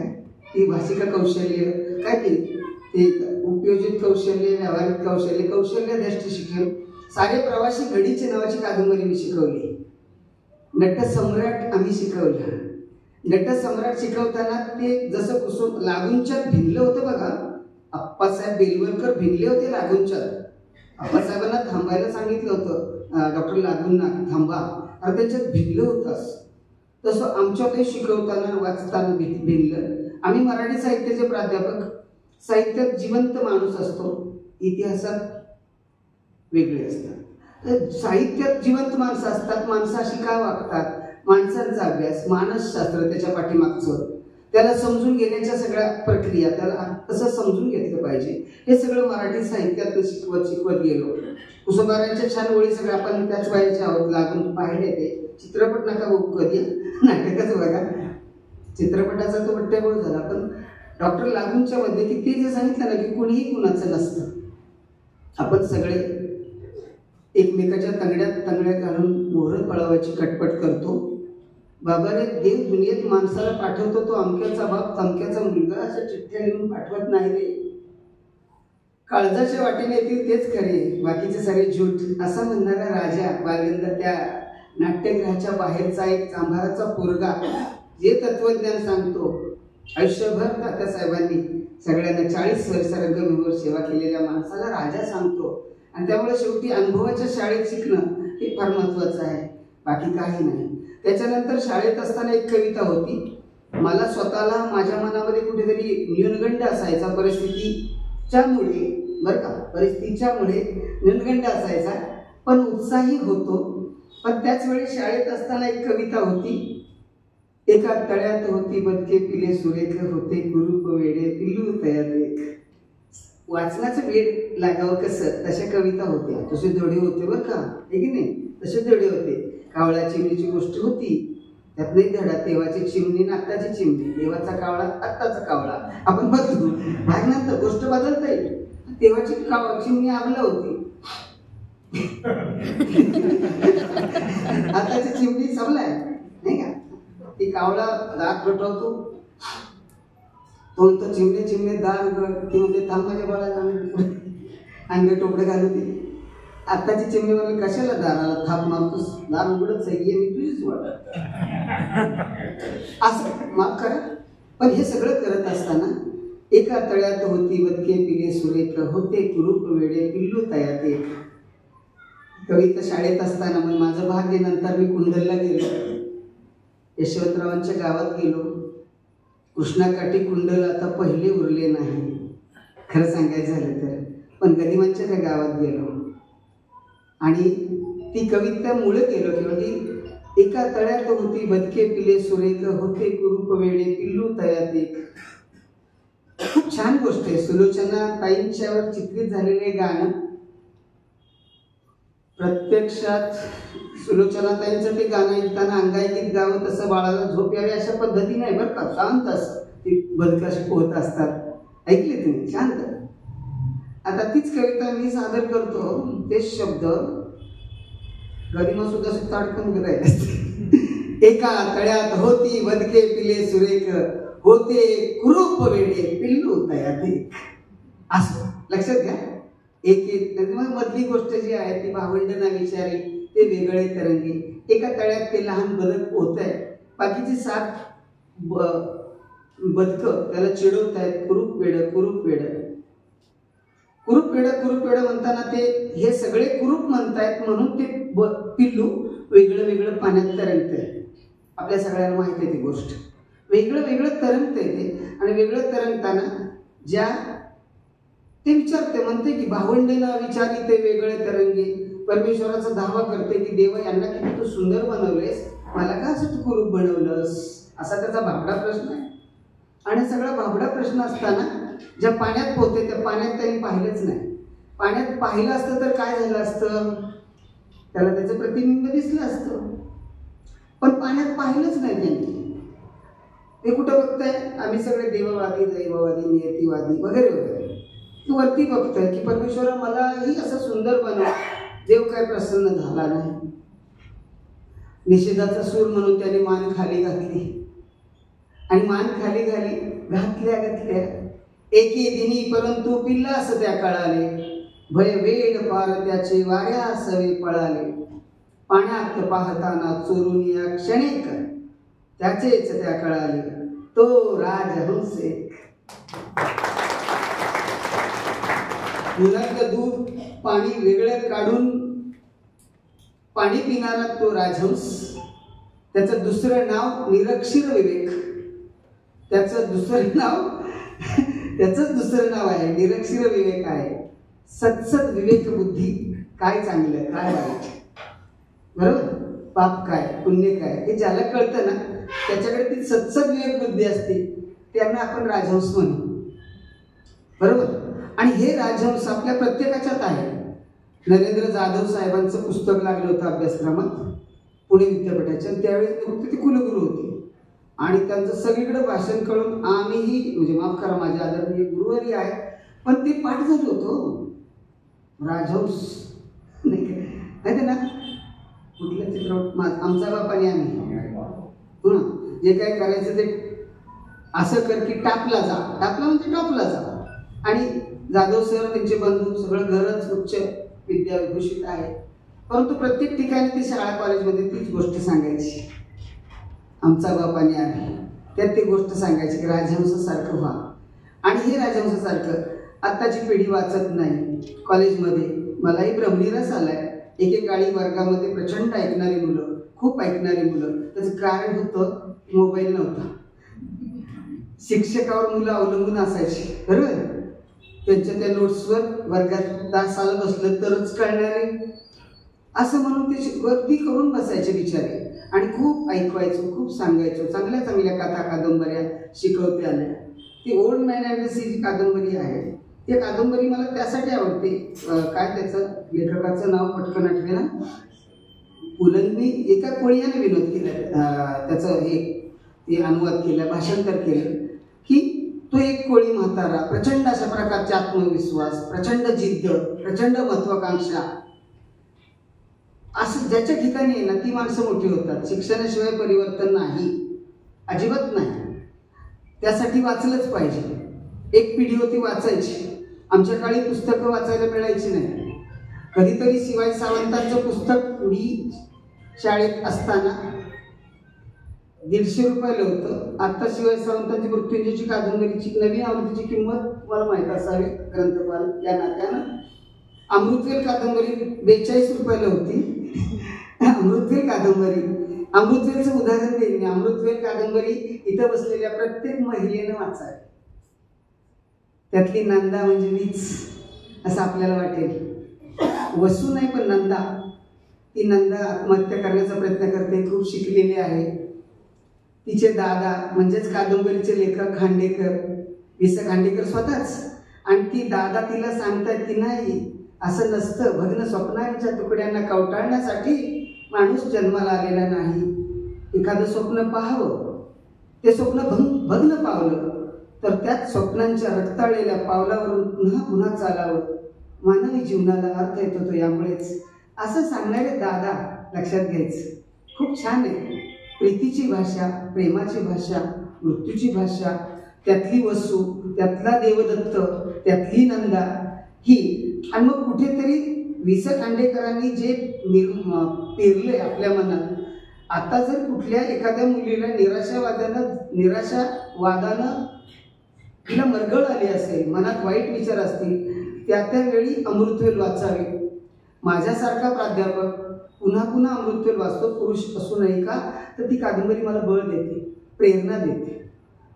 निर्मल कुमार फडकुले यांचं पुस्तक आहे जगायचं कशासाठी, आवर्जून वाचायचं. फडकुले सरांचं पुस्तक आहे जगायचं कशासाठी.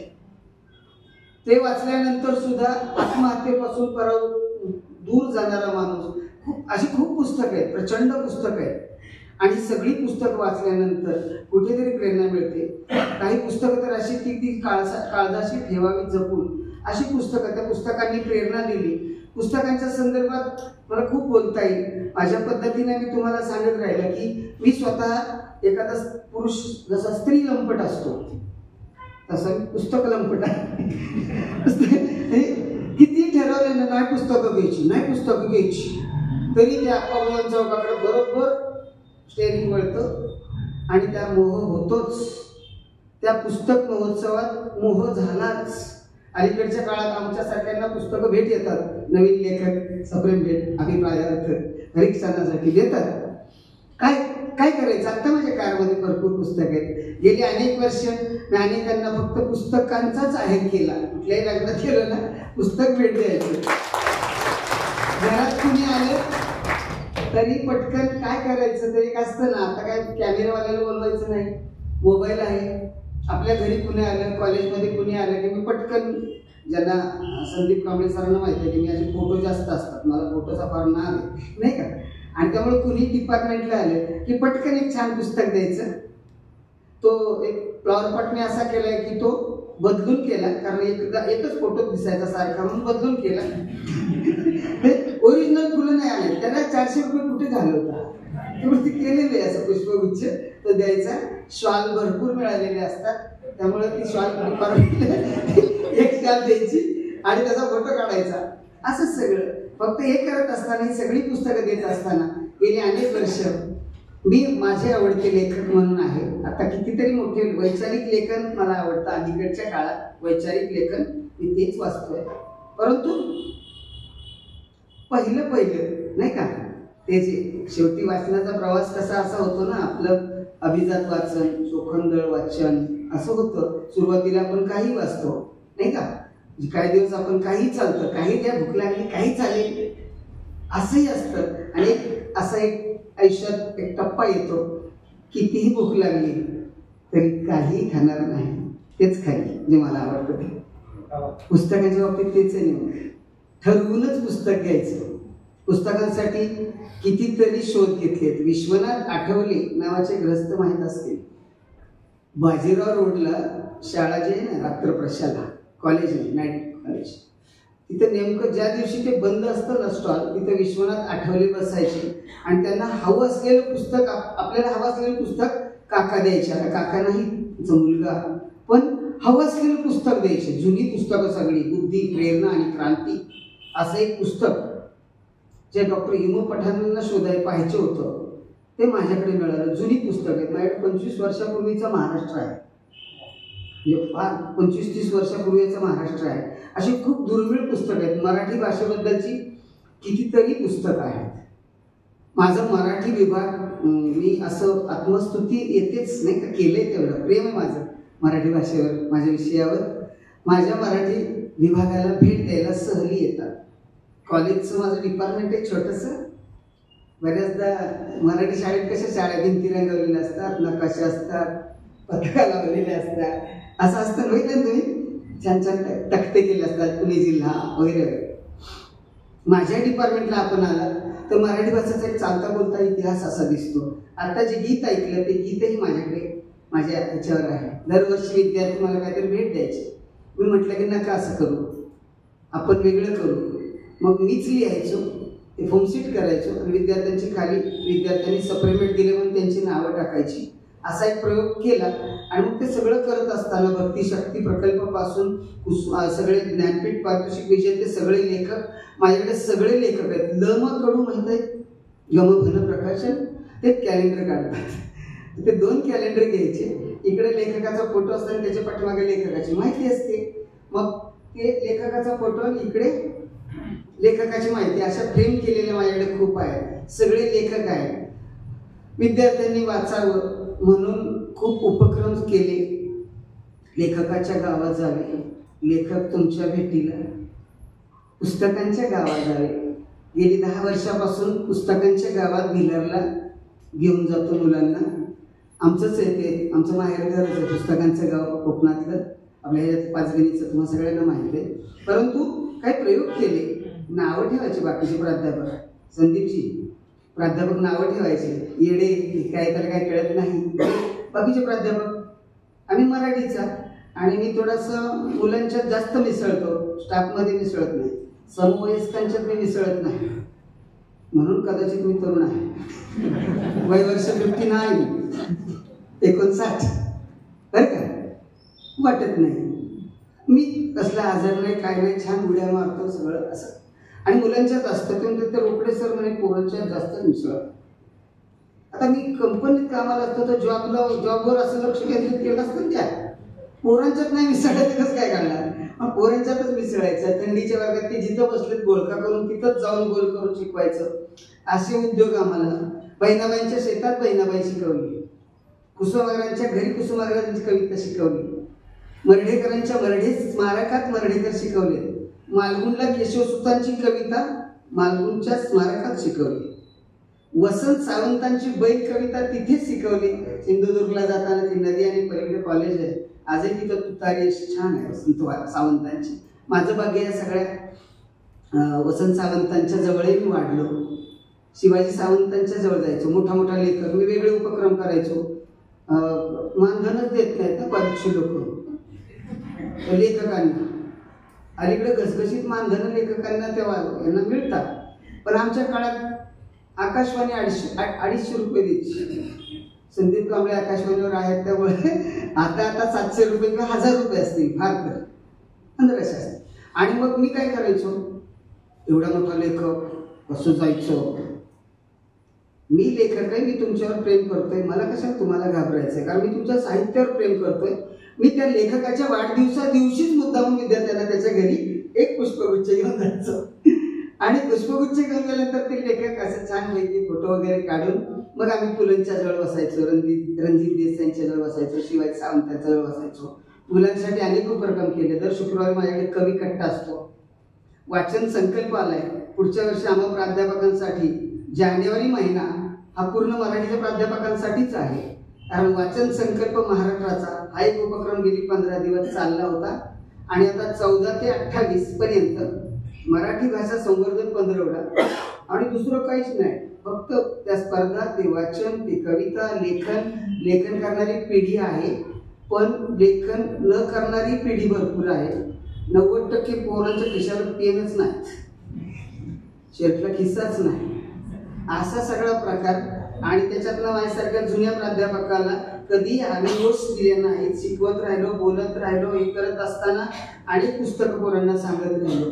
परंतु तरीही मी असं म्हणेल की वाचन संस्कृती संपली नाही. पुस्तक महोत्सवानं सिद्ध केलं. राजेश पांडे सरांना खूप धन्यवाद यासाठी आहे की पुढच्या वर्षीच्या पुस्तक महोत्सवाची तयारी आम्ही आतापासून सुरू केली.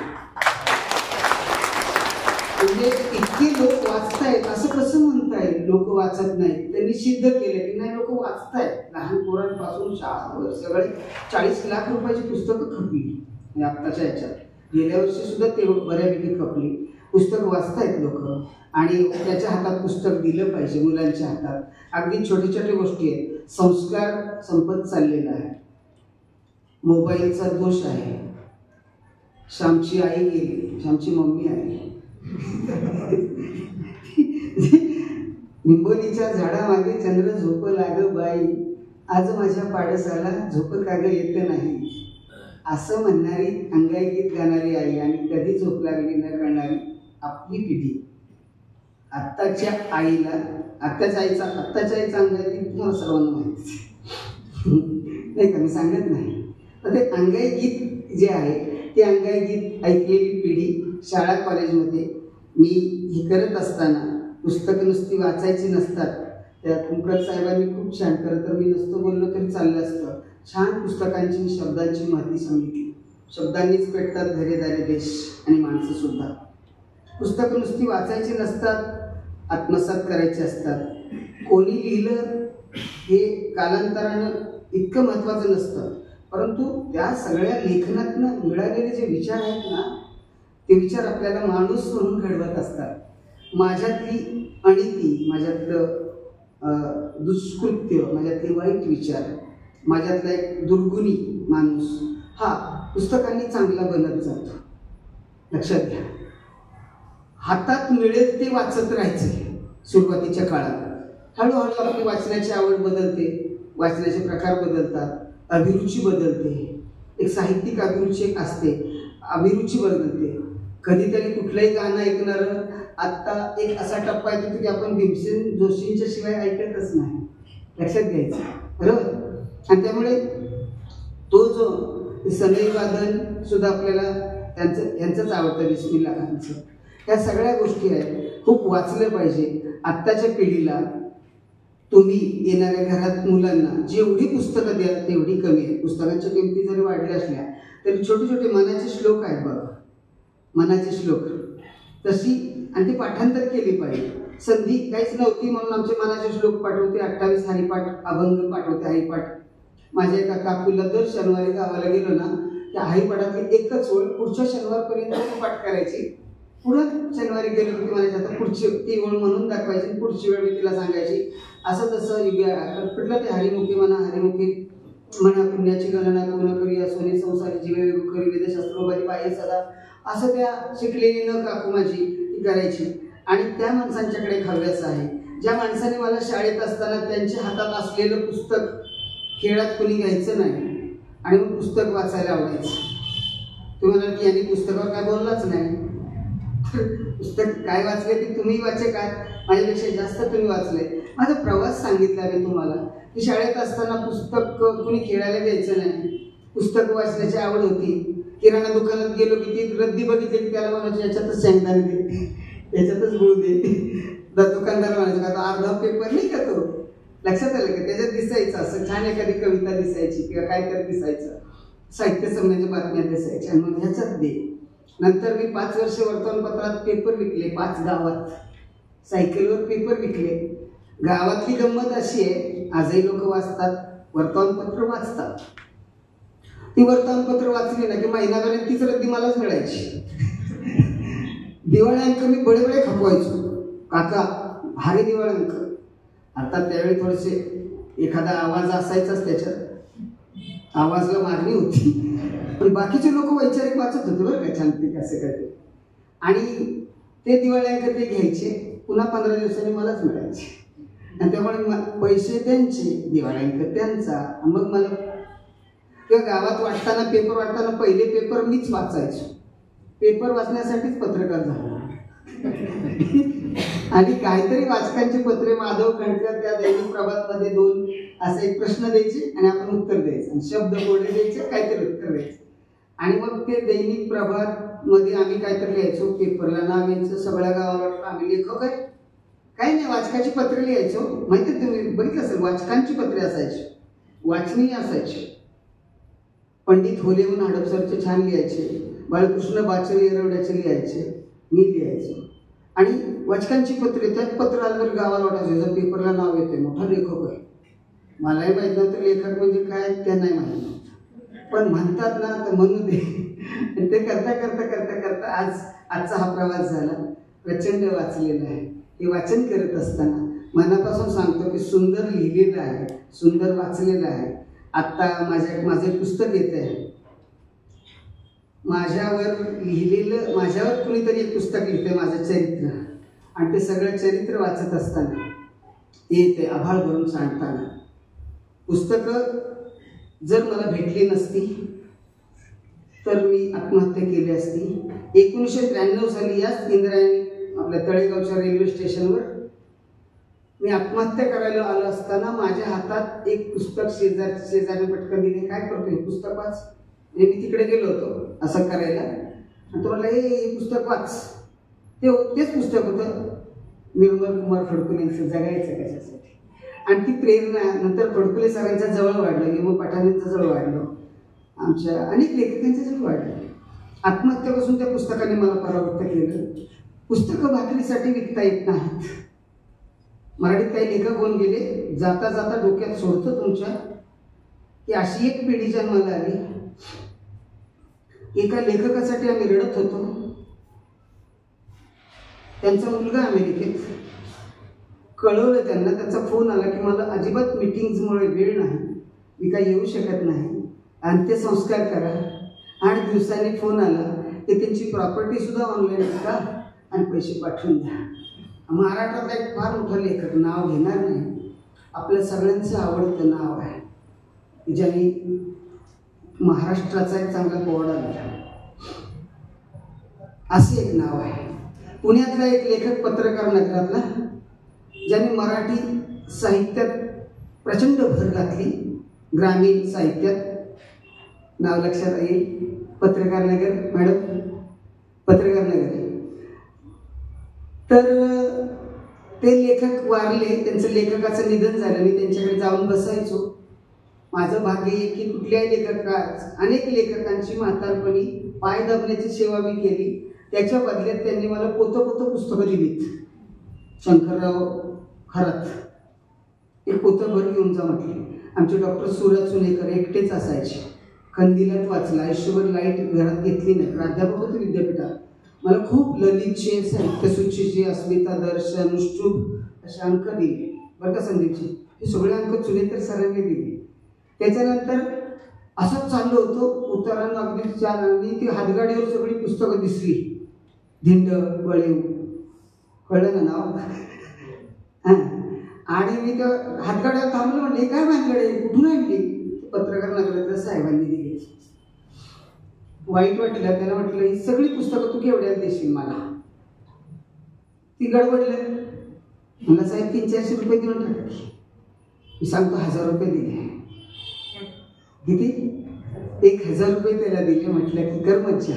तर सगळीच शंकर पाटलांची पुस्तकं मी घरी घेऊन आलो, जेवढी घरात होती. बापाच्या दुधाचं बिल भागवण्यासाठी पोराने विकलेली पुस्तकं, अशी ही कपाळकरंटी पिढी जन्माला आलेली आहे. नटसम्राटमध्ये छान वाक्य आहे, नमस्कार करायला ज्यांना जागा नाही ती माणसं कपाळकरंटी. वाक्य आहे त्याच्यात, ज्यांनी बघितलंय ना कसं. पुस्तकं भाकरीसाठी विकता येत नाही. किती वेळा प्रयत्न झाला, दारिद्र्य होतं. आपण विकू का पुस्तकं भाकरीसाठी? अजिबात नाही. साऱ्याच वाटा दिशाहीन झाल्या तेव्हा कोणीही सोबतीला नसताना एका अवघड निसरड्या वाटेवर मला पुस्तकच भेटली. आता पुस्तकच आहेत माझी खरीखुरी. आयुष्यातल्या अनेक गहन प्रश्नांची उकल करण्याची सवय त्यांनीच मला लावली. एखाद्या माणसाला समजून घ्यायचं, कसं घ्यायचं, पुस्तकांनीच लावलेलं आहे. त्यामुळे ही सगळी पुस्तकं वाचत असताना जग बदलले. नवीन पिढी पुढे पुस्तकं ठेवा. खूप काही सांगेल, बडबडत राहतो. अचानक सांगितल्यामुळे असं मला की तयार नाही यायची, काय बिघडत नाही. पण जे काय आहे ते तुम्हाला, की सतीश काळशेकरांनी एक सुंदर कविता लिहिली होती. पुस्तके साठत जातात, पुराण पुरुषांनी देवघरात ठेवलेली रेशमी बासनात बांधून सुरुवातीला, असं त्यांनी लिहिलेलं आहे की पुस्तकं प्रथम दारोदार हिंडत राहिली वळकटीसारखी. माझी पुस्तकं तशीच वळकटीसारखी. आत्ता पुस्तकांसाठी घर आहे, लक्षात घ्यायचं. त्याच्यातलंही वास्तव सांगतो. एक पूर्ण रूम, 2 बेडरूमचा फ्लॅट, 3 बेडरूमचा. एका बेडरूम मध्ये मुलं मोठी झाली. बायको म्हणाली कशात पुस्तक एवढी वाचताय, ते केलं तिथे. आमची बायको कविता जरी असली तरी एवढी कशाला वाचताय? अगं तिला म्हटलं गणिताचा शिक्षक असला ना तर त्याला पुस्तक नसलं तरी चालतंय. त्याच्या घरात सकाळी नसतो, सूत्रपाठ असली बस झालं. सायन्सचा शिक्षक असला, पण मी मराठीचा प्राध्यापक आहे. नाही पण ती जुनी कशाला ठेवली? तिला कसं सांगू की कधीतरीचं सारे प्रवासी घडीचे अभ्यासक्रमात आता सुद्धा लागतं, आणि कधीतरीचं नटसम्राट अभ्यासक्रमात आता सुद्धा लागतं. म्हणजे मी BA ला विद्यार्थी असताना अण्णाभाऊ साठेंचं ती फकीरा आणि नटसम्राट होतं. भीमा कुलकर्णींचा मृगधारा कविता संग्रह होता, आठवत असेल तुम्ही, जे कोणी असेल त्या दरम्यान, मृगधारा. आणि ती 2 पुस्तकं मी प्राध्यापकानंतर आत्ता लागली, बरोबर ना?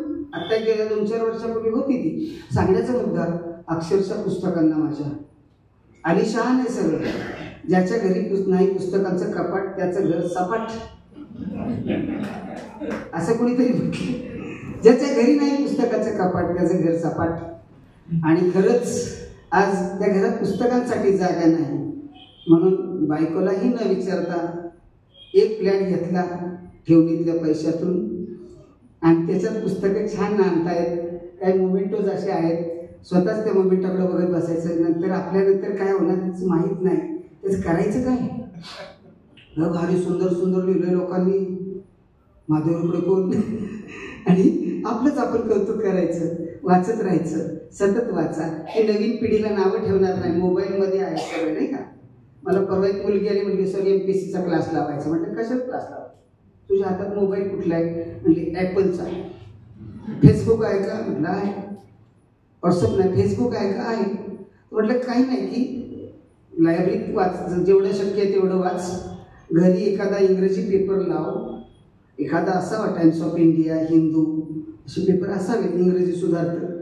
आपले मराठी पेपर तर कुठेही वाचायला मिळतात, इंग्लिश पेपर एखादा लाव. आणि मग तिला सांगितलं की गव्हर्नमेंट इन महाराष्ट्र MPSC मुलं आहेत नाही तर पेजेस आहेत. भरत आंधळे, विश्वास नांगरे पाटील, बरोबर, Satish Darade, Maharashtra government in MPSC, आमचे अविनाश धर्माधिकारी, आमचा कराम जाधव युनिक अकॅडमीचा, बरोबर, सगळ्यांचे पेजेस आहेत. प्रचंड दुनिया मेरी मुठ्ठी में, त्या सगळं मोबाईलमध्ये.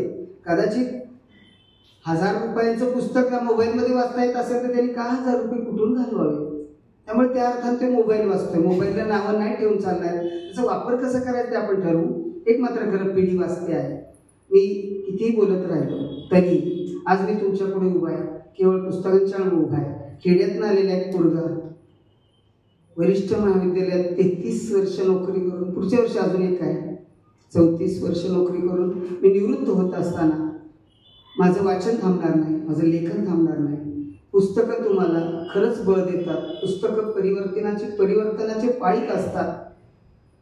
पुस्तकं समजून घेता येतात. अनेक महापुरुष वेगळ्या वेगळ्या पद्धतीने समजून घेता येतात. यांनी सावरकर असा मांडलाय, यांनी सावरकर असा मांडलाय, यांनी टिळक असे सांगितले, यांनी टिळक आगरकर असे सांगितले. हे वाचता वाचता वाचता मध्येच नरसिंहरावांचं चरित्र येतं. विश्वास पाटलांच्या कितीतरी कादंबऱ्या आपण वाचलेल्या आहेत. किंवा अनेक लेखक आहेत. अच्युत गोडबोले नावाचे लेखक आहेत. आत्ता तेच येते ना AI, बरोबर, कृत्रिम बुद्धिमत्ता. त्याच्यावर त्यांची ती कादंबरीच लेखनच आहे. वाचा एकदा. ते सगळं वाचल्यानंतर भयान होतंय. सुरुवात झाली कुठेतरी अधूनमधून त्या फेसबुकला कुठेतरी काहीतरी इंस्टाग्राम बघताना एलियन आले म्हणून पळतात पोरं. कदाचित येईल कृत्रिम बुद्धिमत्ता ना, करून डिजिटल लिटरसी. डिजिटल विद्यापीठ स्थापना या महिन्यात होते, डिजिटल विद्यापीठ. आणि त्यामुळे इथून पुढच्या काळात आपण टेक्नॉशाही झालं पाहिजे, खूप वाचलं पाहिजे. हे सगळं करत असताना जे आमच्या काळामध्ये होते संस्कार, मूल्य शाळेत शिकवायचे. खरा तो एकच धर्म होता. भारत माझा देश आहे, सारे भारतीय तुझे बांधव आहे. अशा आम्हाला संस्कार देणाऱ्या अनेक प्रकारच्या कविता होत्या. साधी साधी स्वप्न होती. राजा सजी महाली सौख्य कधी मिळाली, ती सर्व प्राप्त झाली या झोपडीत माझ्या. एखादी कविता असायची. कितीतरी छान छान कविता होत्या. आणि त्या कवितांनी शिकवलं. आता बाबू बोरकर माझ्या गोव्याच्या भूमीत, अशा कविता होत्या. या कवितांनी बळ दिलं. आणि अशा कविता होत्या. ते धडे शाळेतले होते. ती गाढवाची गोष्ट होती. माहिती ती गाढवाची गोष्ट? तू बस तू बस तू बस तर गाढवाला डोक्यावली, अशी एक कविता होती. शिकायला मिळालं काहीतरी. आणि या सगळ्याच गोष्टीतनं आम्हाला शिकायला मिळालं. आत्ता मी म्हणणार नाही मूल्य संस्कार नाही, परंतु खरं सांगतो भीती आहे. आपण फ्लॅट संस्कृतीत राहतोय. आपलं पोरगं फ्लॅट खाली पार्किंग मध्ये गेलं तरी आपलं नाही, खरं का नाही? आपलं पोरगं पार्किंग मध्ये गेलं तरी आपलं नाही, अशी परिस्थिती आहे. फार वाईट, भीती वाटते कुठेतरी. आपला जीव असतो म्हणून आपलं त्याच्यावर लक्ष असतं. किती सांभाळायचं. आपलंही काहीतरी चुकतंय, कुठेतरी काहीतरी चुकतंय खास. फुल नको अम्मा, हवा आहे अत्तराचा वास. बाळ म्हणते घेग आई घेग आई, आईच्या नाक्षीला पदरच नाही. खोळंबतोय तिचा शिशु संगोपन क्लास. किती विसंगती. खोळंबतोय तिचा शिशु संगोपन क्लास. मला पटकन मी भाऊक होतो. ज्याच्या घरात आई वडील नाहीत त्याच्या घरात काय उपयोग आहे त्या जगण्याला. आम्ही ज्या परिसरात राहतो, पिंपळे सौदागर सारख्या परिसरात, पिंपळे गुरव परिसरात, ते कोकण आज्या येतात गार्डनमध्ये, आजोबा येतात. मुलं कुठे परदेशात आहेत. ती म्हणते बाळा फोन लाव ना. ती म्हणते की 3 वर्ष मला यायलाच वेळ मिळणार नाही. तुला पाठवलेत ना तुझ्या अकाउंटला 1 लाख रुपये. दर महिन्याला 1 लाख पाठवते पोरगी. ती म्हणते तुझे पैसे नकोत, तू ये. बरं का? नाही हो, अजिबात नाही. कुठेतरी काहीतरी चुकतंय खास. काय चुकतंय हे आपण लक्षात घेतलं पाहिजे. ही सगळी पुस्तकं या पिढीच्या हातावर ठेवली पाहिजे. संस्कार देणारे मूल्य शिक्षण शाळेतनं सुरू करावं लागतंय. हाच फार मोठा विनोदाचा विषय होता. कधीतरी मूल्य शिक्षण पहिल्या तासाला शाळेत सुरू झालं होतं की आई बाबा बघता बघता मम्मी डॅडी झाले. आजी आणि आजोबा तर घरातूनच गेले. चार कोणी कुटुंबाला टीव्ही व्हिडिओचा ध्यास, कुठंतरी काहीतरी चुकतंय खास. टीव्ही व्हिडिओचं बोललो तुम्हाला. चार कोणी कुटुंब, माझी 2 पिल्लं, चिमणा चिमणी आणि आपली 2 चिमणा चिमणी, अशा पद्धतीच्या याच्यात आपण पुस्तकांपासून दूर चाललोय. घरातल्या टीव्हीच्या मालिका, राग मानू नका, थोडासा परखड आहे, घरातल्या त्या टीव्हीच्या मालिका बघणं बंद करा, नका बघू, त्यापेक्षा पुस्तकं वाचा. मी आपल्या ग्रंथालयाला येत्या महिन्याभरात माझ्या संग्रही असलेली, की जिकडे मलाही फिरकता येत नाही माझ्या व्यस्त शेड्यूलमुळे, पण खूप पुस्तकं आहेत. माझ्या गावात मी स्पर्धा परीक्षा केंद्र सुरू केलं, माझ्या गावात मी वाचनालय सुरू केलं, अंमळनेरला ग्रंथालय सुरू केलं, तिथे एक पुस्तक आहे. पालघरला माझा अनाथ आश्रम आहे, तिथे एक माझं ग्रंथालय आहे. मी माझ्या ग्रंथालयातली 50 पुस्तकं आपल्याला पुस्तकं योग्य माणसाच्या हातात पडली पाहिजेत, नाही पडली तर काय होईल. मी शिक्षक आहे, आयुष्यभर पुस्तकांनीच मला जगवलं. बायकोच्या पेक्षाही जास्त प्रेम पुस्तकांच्यावर आहे. म्हणजे कुणाला सोडायचं असं ठरव, माझा प्रेफरन्स कशाला जाईल तुम्ही समजून घ्या. असं ते सगळं. आणि त्यामुळे पुस्तकं खूप आहेत. ही पुस्तकं माझ्याकडची मी तुम्हाला देईन. मी एक चांगला शिक्षक आहे, या क्षणाला मी तृप्त आहे. माझे 4 विद्यार्थी जे पोलीस अधिकारी SP आहेत, 3 विद्यार्थी जिल्हाधिकारी आहेत. नितीन चंदन शिवे नावाचं एक नाव तुम्ही फक्त सर्च केलं की तो कळेल, माझा विद्यार्थी आहे, पोरगा माझा, दत्तक पोरगा. कितीतरी वेगळे शिक्षणाधिकारी आहेत, गट शिक्षणाधिकारी आहेत, असे सगळे. हे सगळ्या क्षेत्रात शिक्षक खूप आहेत आणि पोलीस अधिकारी खूप आहेत. खडकी म्हणजे पोलीस अधिकाऱ्यांसाठी फेमस आहे. प्रत्येक मुलगा पोलीस अधिकारी होतो आणि शिक्षक होतो. हे सगळं करत असताना मी स्वतःला धन्य समजतो. आपण मला आयत्या वेळचं बोललं, मी काहीतरी बडबड केली, मला नाही लिंक लागली माझी, किंवा मी फार काय उंचीचं बोललो नाही. आमचे चाकणे सर प्रचंड अशा पद्धतीनं सुटतात की प्रचंड व्यासंग आहे त्यांचा. मला दुपारी सांगितलं मला मीटिंग आहे आणि पांडे सरांच्याकडे जायची, विद्यापीठातली मॅनेजमेंट काउन्सिलची मीटिंग आहे आणि आता तुम्ही जा. तसा मी येऊन आपला उभा राहिलो. त्यामुळे ते विनोद तुम्हाला माहीतच आहे, कवी भरपूर असल्यामुळे. हे एक कवी संमेलन चालू असतं आणि त्या कवी संमेलनामध्ये कविता छान ऐकतात. ते कविता सादर करतोय जीव तोडून, कविता ऐकतात लोक शांतपणे. आणि एक जण काठी घेऊन हातात फिरत असतो नुसतं. तर ती कवी बावचळतो ना, ही एवढी कविता ऐकतात, हा कुणाला शोधतोय, हातात काठी त्याच्या. तर त्याला विचारले, बाबा काय काय काय काय चाललंय काय? तो म्हणला तुमचं चालू द्या, तुम्हाला कुणी आणले त्याला शोधतोय.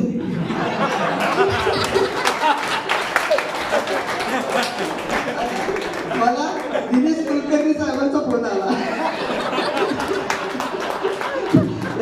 मी गेल्यावर काय समाजाचं मस्तक असतं, पुस्तक समाजाचं मस्तक असतं. जो पुस्तकांपुढे नतमस्तक होतो, समाज त्याची वृत्ती झाला. मी बोललो ते आजचं माझं काही नव्हतं खरं. म्हणजे अचानक मला ही जागा सांभाळायची होती ना, भोजन चाकणे सरांच्या ठिकाणी. पण ते विस्टन चर्चिलच्या ड्रायव्हर सारखं काही झालं नाही. होता ना तो माझा ड्रायव्हर सुद्धा, तसं काही झालं नाही. चाकणे सरांच्या बरोबर आणि वाचले खूप. पुन्हा कधीतरी नक्की येईल. अटल्यास पुढच्या वर्षी छान तयारी करून येईल, किंवा मध्ये कधीतरी तुमची मासिक सभा असते तेव्हा कधी येईल. खूप काही तुम्हाला छान छान वाचायला देईल. काही माझ्याकडे कलेक्शन सुंदर आहे, तेही देईल. फक्त एकच आहे की मला न्यूनगंड नाही, फक्त चुकलं असलं तर मला माफ करा. माझं नाणं खणखणीत आहे, माझं नाणं खणखणीत आहे. हे आपल्यालाच पटावं लागतं आणि स्वतःचं अस्तित्व सिद्ध करण्यासाठी आपल्या प्रत्येकाला, पोरांनो, आपल्या प्रत्येकाला आतूनच पेटावं लागतं.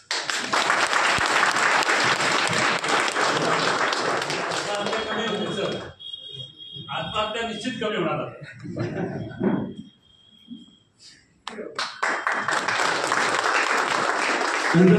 श्री कैलास वेगळे यांना मी विनंती करतो, त्यांनी व्यासपीठावर यावं. त्यांचा छोटासा सत्कार आपण करूयात. या जनता बँकेच्या वतीने मी हे स्वीकारतो आहे. हा माझा वैयक्तिक सत्कार नाही असं मी समजतो. बँक आहे म्हणून मी आहे आणि सगळ्यांना असं आवाहन करतो की इथं बरेचसे जण जनता बँक परिवाराचे सदस्य आहेत, जे कोणी नाही त्यांनी जनता बँक परिवाराचे सदस्य अवश्य व्हावं ही सगळ्यांना विनंती. सगळ्यांनी आपल्या पत्रक आणि स्पॉन्सर करून या जाहिरात आज जी एवढी मोठी गर्दी दिसते त्या सगळ्या प्रसिद्धीचे काम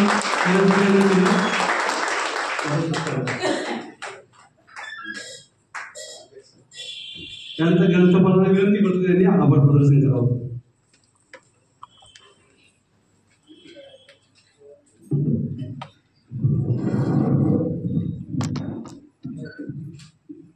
नमस्कार.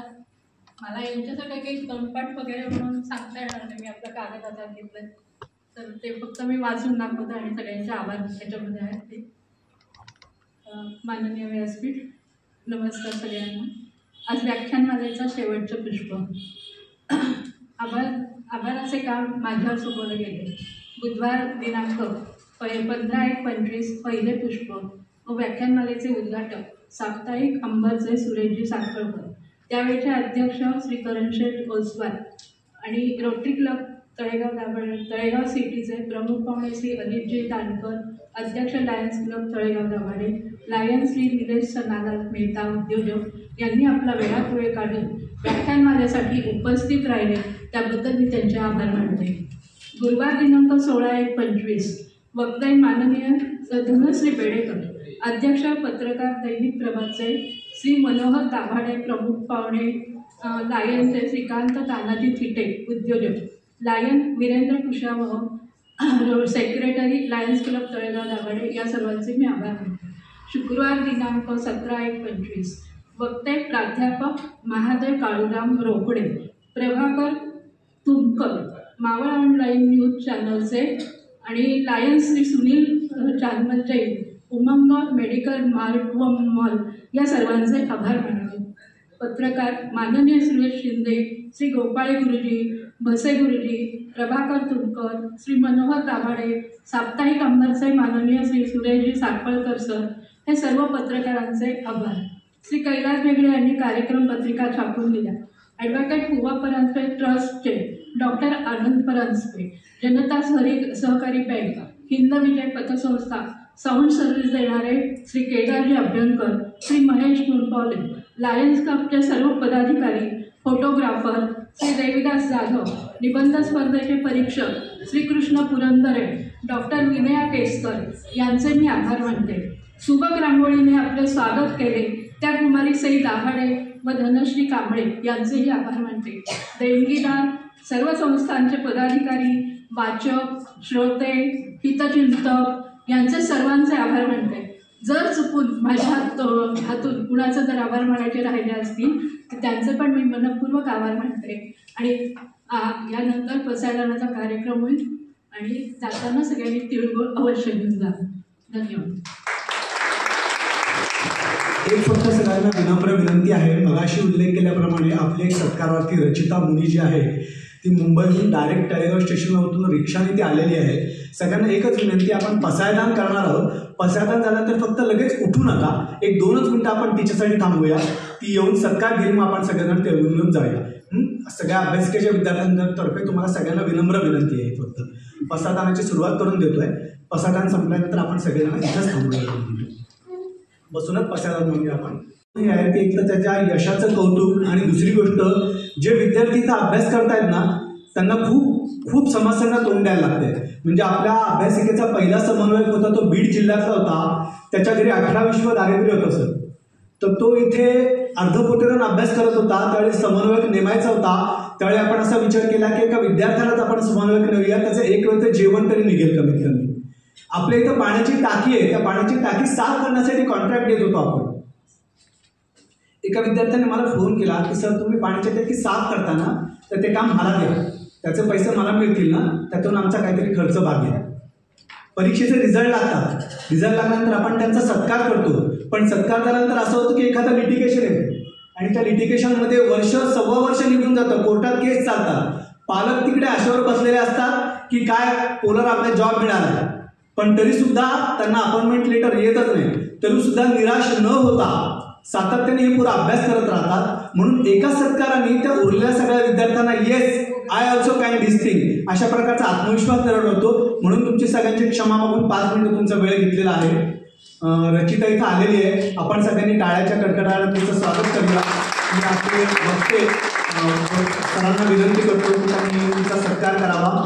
आपल्या अभ्यासिकेतलं आणखीन एक वैशिष्ट्य असं आहे की आपल्याकडे असं मानलं जातं की विद्यार्थिनींच्या बाबतीत बरं का सर की आई होणं वगैरे जे असतं, तुम्ही मगाशी म्हणला की लग्न झालं आई झाले की करिअर संपलं, पण या रचिताची मुलगी शाळेमध्ये जाणारी आहे आणि त्या ह्याच्यात ते अभ्यास करत होती. आपल्याकडे PSI झालेली मुलगी आहे, तिने सुद्धा स्वतःच्या बाळाला घरी पूर्ण केलेलं होतं. मी रचिताला विनंती करतो की तिने तिचा सत्कार स्वीकारावा. मी सर्व मान्यवरांना विनंती करतो की तिचा कौतुक करावं. सत्कार म्हणजे आपण काय देतोय सर? आपण सगळ्यांनी पाहिलं असेल तर पाठीवर एक श्रीफळ दिलंय, कात्र्याची टोपी दिली आहे की त्यांच्या कर्तृत्वाचा सुगंध सगळीकडे पसरावा. आणि नुसतं तेवढं नाही तर त्याच्यावर लिहिलेलं आहे